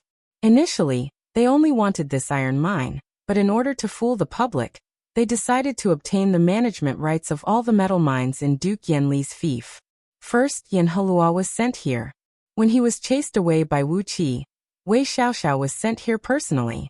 When Wei Xiaoxiao was threatened by Nie Baihong with violence and swore an oath, Lu Buwei was sent here personally. Finally, with the help of the kindness he had done for Lu Qingfeng in the past, he managed to get his hands on this iron mine. Perhaps the death of Yan Buji was related to this iron mine?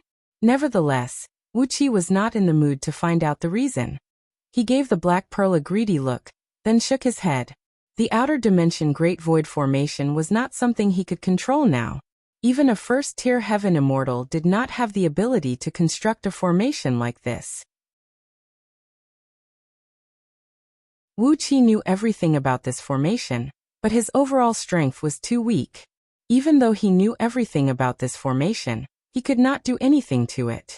Therefore, this pearl of unknown origin could only be left here. The spatial ripples were spreading in all directions, but 80% of them were gathered in this crystal-clear pool. Amidst the spirit liquid condensed from the gold element energies, several hundred silver pearls the size of a fist were seen rolling and rolling at the bottom of the pool along with the spatial ripples. These pearls were formed purely from the innate grand white gold element energies, and they were almost transparent silver in color. The quality of these pearls was incredibly high, as if they were born as a spirit item. At the core of these pearls, there was an indistinct speck of light that looked pitch black, yet dazzling and blinking rapidly. Upon a closer look, one would realize that these 360 fist-sized pearls were not rolling like normal pearls when they were rolling at the bottom of the pond. Instead, they were teleporting for an extremely short distance. Their bodies were constantly jumping between this space and another space. Their trajectory was not a complete line, but formed by countless tiny dots. As expected, Wuxia counted with his fingers, and then he nodded and said with a smile, "I wonder which senior set up this grand formation here for the sake of collecting the grand white spatial breaching pearls of innate chi. That's the best material to refine top-rate immortal artifacts. What a pity, the climate was not there yet. It would probably take another 3 to 5 periods before it could truly condense the grand white spatial breaching pearl of innate chi. But for me, it's enough. 360 grand white spatial breaching pearls of innate chi, which had yet to take shape, could be used to forge a set of spirit tools that could both attack and defend. Wuxia could barely control it with his Jin Dan stage cultivation. If this place was a fully formed grand white spatial breaching pearl of innate chi, Wuxia would definitely turn around and leave without even giving it a glance. It was not something that could be touched by any existence below the gold immortal realm. The grand white spatial breaching pearl of innate chi, which was constantly vibrating at a high frequency, was like an electric saw that vibrated at a high frequency.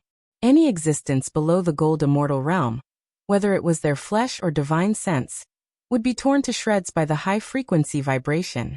And the current situation was just right. After carefully collecting the 360 pearls, Wuxia looked at the several hundred wisps of faint white mist drifting back and forth in the center of the pond. Suddenly, he threw his head back and laughed. Innate gold element energies were found. He could start cultivating the source of gold chapter of the 7 Foundation Establishment Technique.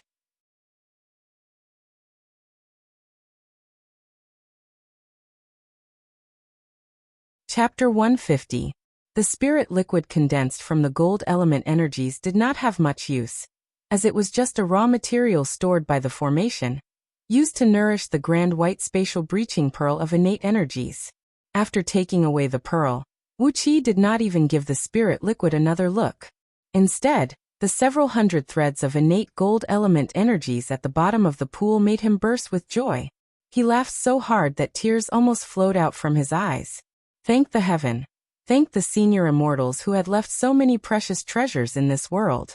Initially, Wuxia thought he had no hope of obtaining the innate spirit items, but in just a few short months, he had managed to gather all of them. Even the shadowy figure who had given him the scroll of stealing would have to marvel at Wuxia's great luck. Devoutly, he cupped his fist and prayed a few times to the sky, thanking the unknown senior immortal who had given him the name of Thunder Edge Style. Wuxia's eyes shone with a four-colored gleam as he pointed his finger at the bottom of the pool. Immediately, a thread of innate gold element energies, as thin as a hair and nearly 10 feet long, squeezed into his fingertip and quickly merged into his gold meridian. Wuxia's body trembled violently. Both of his lungs expanded abruptly, and his breathing sounded like thunder. The fundamental energy cultivation technique of heaven-breaking sword sect, the chi circulating technique of 5 elements, was exerted with full force. A large amount of pale white energies kept bursting out from both of his lungs. With a faint smile on his face, Wuxia paid no attention to the chi circulating technique of 5 elements, focusing all his attention on exercising the source of gold chapter. About 6 hours later, after Wuxia had digested the thread of innate gold element energies, a large amount of innate gold element energies had been produced in his gold meridian. After sensing the condition of his body with satisfaction, Wuxia took out the energy stones of 5 elements given by Princess Zhonglu and piled them up next to him, according to the positions of the 5 elements, then absorbed all the innate gold element energies in the pool into his body. The complete source of 5 elements chapter of 7 Foundation Establishment Technique began to be exercised, as the enormous energies of 5 elements kept fusing into Wuxia's body from the energy stones of 5 elements. In his water meridian, the 2 Jin Dan were spinning rapidly, constantly spewing out a large amount of innate water gang, which flowed along the water meridian, through the wood meridian, and then into the fire meridian, followed by the earth meridian, and finally the metal meridian. Soon, a complete cycle of 5 elements was formed in the 7 stealing heaven meridian in his arms. A 5-colored glow enveloped Wuxia's body. After a full 48 hours, he had transformed all the innate gold element energy into gold element energy shield. Furthermore, with the replenishment of the energy from the gold element energy stones in the outside world, he had pushed the source of gold chapter to the same level as the other 4 chapters. Suddenly, the 2 water element Jin Dan in his water meridian burst out with a 5-colored glow. In the next moment, the Jin Dan disintegrated and divided into 10 parts that had no elemental properties, looking pale and empty like shadows. Wuqi's body trembled, and a large amount of cold sweat kept breaking out from his body. He exerted all his mental power and slowly drove these 10 Jin Dan, which looked like a faint mist, as if it could be blown away with just a puff of air.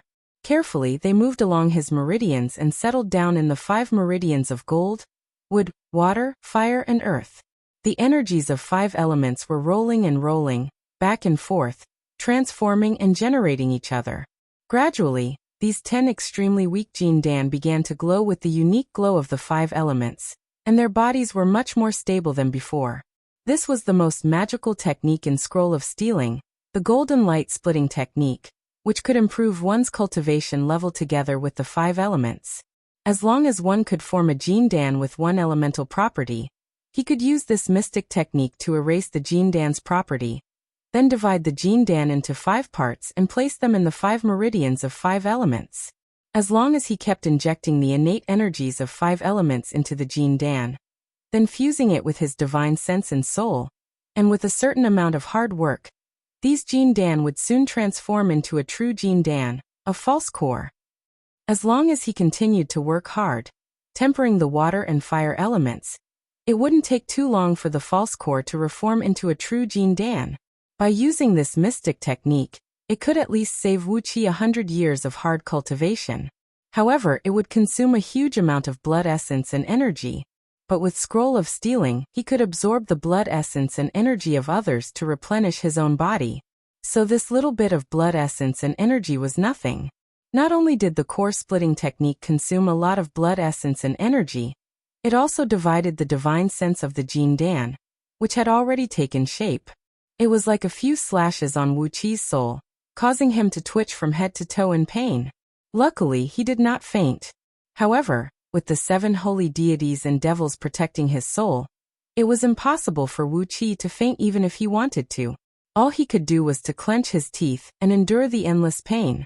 When he finally completed the unimaginable process of splitting the Jin Dan, he was drenched in sweat, and a large puddle of sweat had formed on the ground.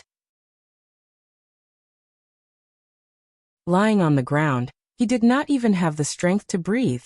After lying on the ground for a full 3 days and 3 nights in a daze, Wuqi's dull eyes finally regained some light. Slowly, inch by inch, he struggled to stand up from the ground. Hastily, he took out a few pill bottles and swallowed a few life-saving pills that were concocted with the secret recipe of Great Yin Dynasty's imperial clan. Finally, he managed to regain a tiny bit of his strength. Although his body was weak, innate energies of 5 elements were flowing back and forth in the meridians in both his arms. The innate energies of 5 elements were in perfect balance, with no more and no less. Energies of 5 elements were swaying and spitting in the 10 false cores. A misty white mist was seen bursting out from Wuqi's body. Following the cultivation technique of the origin of 5 elements, he quietly regulated his breath. With that, the strength in his body was restored quickly, and he no longer looked like he could be knocked down by a gust of wind. With the balance of 5 elements and the stability of reincarnation, the cultivation of the 7 foundation establishment technique had entered a new realm. At this stage, no matter what kind of energy stones Wuqi found, he could absorb them at will. After all, the energies would be divided into 5 equal portions, with innate energies of 5 elements taking 1 portion each. Currently, his false core realm was dozens of times stronger than the embryonic breath tier of Xiantian realm. But when compared to a real Jin Dan human immortal, it was still a few times weaker. However, with the 10 false cores working together, the energy he could muster was at least 2 times stronger than that of an early-stage Jin Dan human immortal. And in terms of the toughness of his fleshly body and meridians, he had even reached the standard of an earth immortal of nascent soul realm, which was far beyond the strength that a human immortal of Jin Dan should have. Looking at the large number of energy stones around him that had all their energies sucked dry, Wuxia casually threw them into the pool of spirit liquid condensed from the gold element energy. After several dozens of years, there should be a pile of gold element energy stones in this pool. After giving the black pearl in the depths of the pool a careful look, Wuxia breathed out a long sigh. Certainly, this pearl was an innate level spirit item, but this outer dimension great void formation was too frightening. With the essence of formations he learned from Scroll of Stealing, without the overall strength of a first-tier heaven immortal, there was no way he could resolve the threat posed by this formation and obtain the pearl. First-tier heaven immortal? Wuxia shook his head. That was still a long time away, and he had better not have that sweet dream. After that, he swallowed a few more pills to replenish his physical strength. A clump of yellow light wrapped around his body, and a cloud of sand rose up from the ground. Wuxia drilled into the ground and quickly plunged into the mountain rocks. Using his fastest speed, he flew upwards, and very soon he arrived at the mine where Wei Xiaoxiao and her company were excavating the iron wall. The mine, which was originally about 1,000 feet in circumference, was now riddled with potholes. A few human immortals of Jindan had controlled their sword beams and excavated a 1,000 feet deep tunnel on the iron wall. Wei Xiaoxiao, with her clothes in a disheveled mess, was seen sitting on a piece of iron or the size of a water tank, glaring fiercely at the surrounding cultivators. With a stern voice she scolded, "Hurry up and work harder! Without enough spatial breaching spirit gold, we've lost the foundation of G City, and so many vassal kingdoms that are on friendly terms with us. How am I going to explain this to Patriarch when I return? 10,000 pieces of spatial breaching spirit gold. We need at least 10,000 pieces of spatial breaching spirit gold. Quick, quick." Clang. Suddenly, a pale green sword beam was broken into two. Countless specks of fluorescent light sprayed out from the broken part of the sword beam. A cultivator of respiration, Tyr coughed out a mouthful of blood and sat weakly on the ground. He stared blankly at Wei Xiaoxiao and said, "Young miss, your subordinate is useless. I no longer have the strength to do anything." Wei Xiaoxiao gazed at the cultivator with a cruel and merciless expression, then casually thrust out a sword beam and cut the cultivator into two halves from the waist. With a stern voice she cried out, "Hurry up! Hurry up! What are you waiting for? Without 10,000 pieces of spatial breaching spirit gold, none of us will have a good ending." The cave suddenly trembled, as the huge black skeleton controlled by Wei Xiaoxiao had punched out a 10 feet wide hole on the iron wall.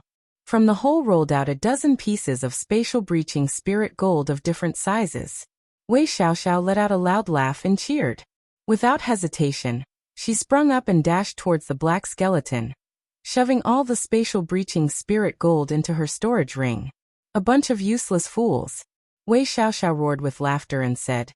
"You are worse than a fiend from the realm of fiends without any consciousness." A few human immortals of Jindan, who were panting and sweating profusely while controlling their flying swords to hack the iron wall, suddenly halted their sword beams. They panted heavily at the same time, sat down on the ground, and began to regulate their breath and meditate.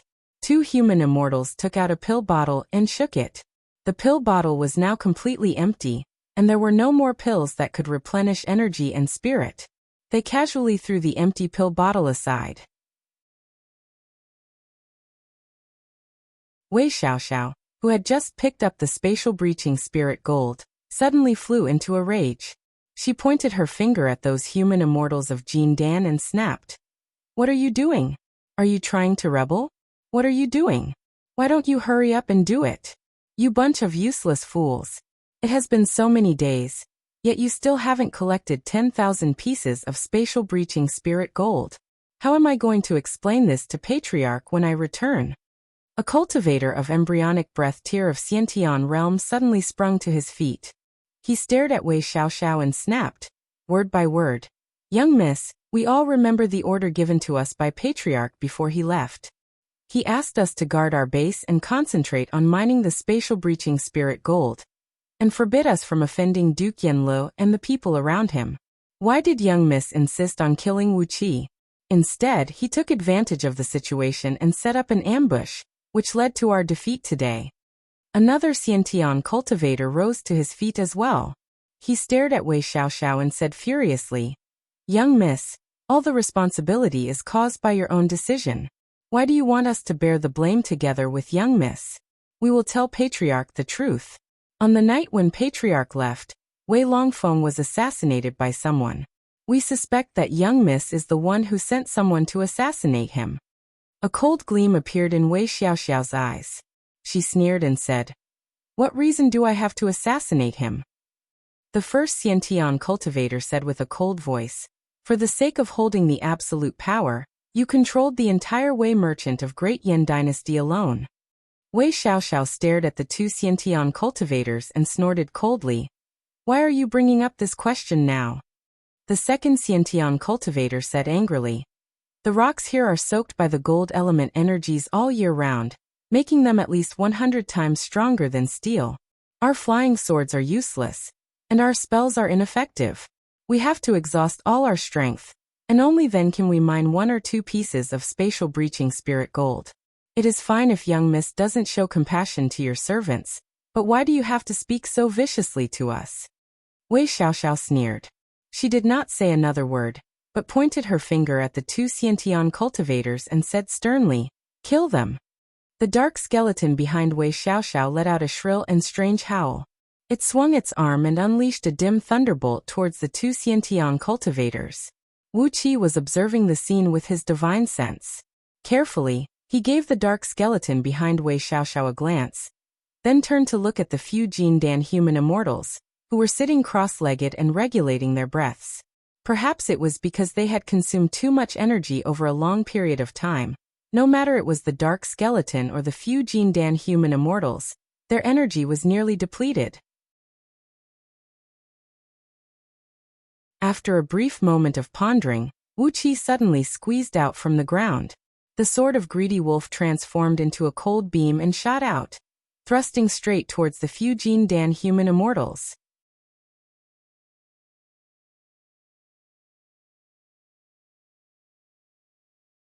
Chapter 151.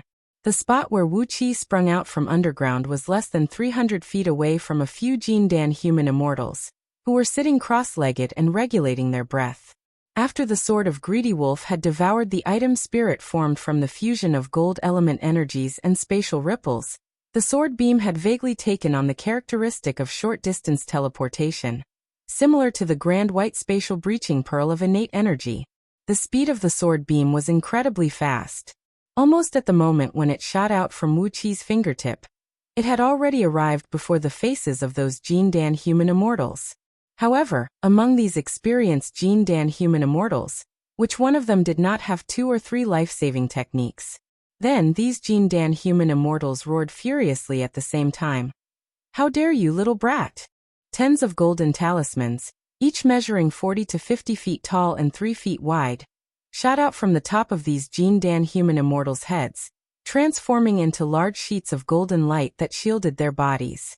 The dark sword beam transformed from the sword of Greedy Wolf wheeled around the tens of overlapping golden light beams and slashed at them.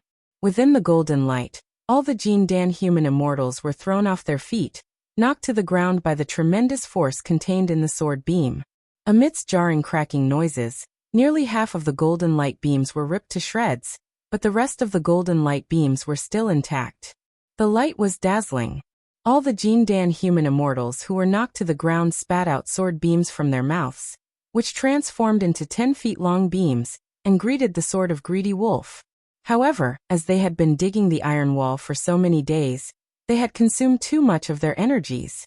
As a result, the flying swords they shot out were dimmed, and their power was less than 10% of their usual power. When the nearly 10 sword beams clashed with the sword of Greedy Wolf, it was as if a child bride had bumped into a fierce mother-in-law. They were so frightened that they retreated hastily with a haggard face. The bodies of 2 human immortals with the weakest cultivation base, who were only early-stage Jindan human immortals, trembled, while Chi-Chi coughed out a mouthful of blood. The newly born sword of Greedy Wolf had already cracked their flying swords, and as their bodies were almost drained to begin with, there was no way they could withstand such a great loss. They nearly fainted and fell to the ground. The 2 human immortals with the strongest cultivation base among them, who were at the last stage of Jindan realm, gave a furious roar. They pointed a finger above their heads, and the golden talismans hovering above them suddenly combined into one. Amidst a vague dragon roar, the talismans transformed into a golden dragon as thick as a water tank, baring its fangs and brandishing its claws as it charged towards Wuxia. These talismans were all excellent quality, the minor golden light protection talisman of heaven and earth, the last life-saving measure prepared by Wei Merchant for these human immortals. For a short period of time, each of these defensive talismans could unleash a defensive strength equal to that of a lower-grade magical treasure wielded by a Jindan human immortal. When a few of these talismans were combined into one, they were driven by an incantation and transformed into the minor golden dragon talisman of heaven and earth. With that, it became an offensive talisman with an extraordinary power. Anyone below mid-stage Jindan realm, even if they were equipped with a defensive magical treasure, could basically be killed with a single strike. Wuxia did not have the time to pull back the sword of greedy wolf. Therefore, he could only drive it to tangle with the flying swords of those Jindan human immortals. Then he slapped the sword crown on top of his head. 5 extremely fine beams shot out from the crown, shooting towards the golden dragon at an incredible speed. This tall crown that he had taken out from the treasure pavilion of the sword stems from the Mind Cave abode was also a sharp weapon that could catch people off guard and ambush them. However, in the face of the golden dragon body-piercing talisman, the 5 rays of light had barely flashed when they were swallowed by the golden dragon. The crown on top of his head exploded abruptly, and the hairband used to tie the crown was ripped to shreds as well. Wuxia felt a severe pain on his scalp, as a small piece of his hair was turned into ashes by the explosion, exposing a large piece of his smooth scalp, making him look bald. Wuxia was struck dumb with terror. He dared not to bet on how strong the defensive strength of the defensive shirt he had just obtained could be. His eyes went wide, and the silver lotus flower he had just kept shot out from between his brows. The silver lotus flower shone with a dazzling silver light, glinting faintly with 5 colors, and expanded to 1 foot in circumference. Along with a deep muffled dragon roar, the golden dragon slammed straight into the silver lotus flower. A blinding light burst out, and a large sheet of silver light kept surging out from the silver lotus flower. Countless lotus petals spun rapidly like blades, shredding the arrogant golden dragon into pieces. The golden dragon shattered into countless golden specks, and was devoured by the silver lotus flower as well. The defensive talisman was destroyed by Wuxia in one fell swoop. The few Jindan human immortals stared at the scene with great astonishment. Fortunately, 2 late-stage Jindan human immortals reacted in time. Without saying a word, they sprayed out 2 specks of bright light from their mouths, which transformed into a jade ruler and a feather fan respectively, thrusting towards Wuxia. The jade ruler pierced through the air with an ear-splitting whistle as it came smashing down, while the feather fan shook and sprayed out the samadhi true flame of green, white and red, rolling up a monstrous heat wave and rushing towards Wuxia. Without changing his expression, Wuxia thrust the silver lotus flower towards the jade ruler. A loud clang rang out. The silver lotus flower remained motionless, but the jade ruler was smashed into pieces. The extremely powerful acquired earth element energy contained in the jade ruler was devoured by the silver lotus flower, then injected into Wuqia's body through the connection between the silver lotus flower and Wuqia's divine sense. The earth meridians trembled, and the 2 false cores of earth element opened their mouths and devoured the acquired earth element energy. Before long, they sprayed out a dense innate earth element energy, which joined the circulation of the 5 elements. The 2 false cores shone faintly, and the misty cores became slightly more stable. Wuqia's body sank slightly, as if his body had become heavier, and the strength of his body had increased slightly as well. He threw his head back and let out a few loud laughs. Then a 5-colored gleam flickered in Wuqia's eyes. The silver lotus flower pounced towards the feather fan like a hungry wolf, absorbing all the samadhi true fire along its way. Another ear-piercing tearing noise rang out. The feather fan, which could shoot out the samadhi true fire, was torn to shreds by the razor-sharp silver lotus flower, and the acquired fire element energy contained in it was devoured by the silver lotus flower as well. After devouring the acquired fire element energy, the two false cores in Wuqi's fire meridians emitted a faint red glow and became slightly more stable. The two late-stage Jin Dan human immortals, who had unleashed their magical treasures to fight against the enemy, screamed out miserably as a large amount of blood sprayed out from their 7 apertures. Different from flying swords, magical treasures usually contained a considerable part of the cultivator's soul power. Therefore, when the magical treasure was destroyed, it was equivalent to destroying a small part of the cultivator's soul. This was the loss of the source of the soul, and the damage it could do to the cultivator was incomparable. The two formidable late-stage Jin Dan human immortals could only see stars flashing before their eyes. Their energy and blood were severely depleted, and they no longer had the strength to fight. Wuqi casually pointed his finger out. The silver lotus flew forward and smashed into the lower abdomen of one of them, piercing through his body, and pulling out a Jin Dan the size of a chicken wrapped in a silver glow. At the same time, he sprayed a mouthful of energy onto the sword of Greedy Wolf. The pitch-black sword beam trembled abruptly, as 7 wolf heads shot out from it, crazily leaping towards the surrounding enemies.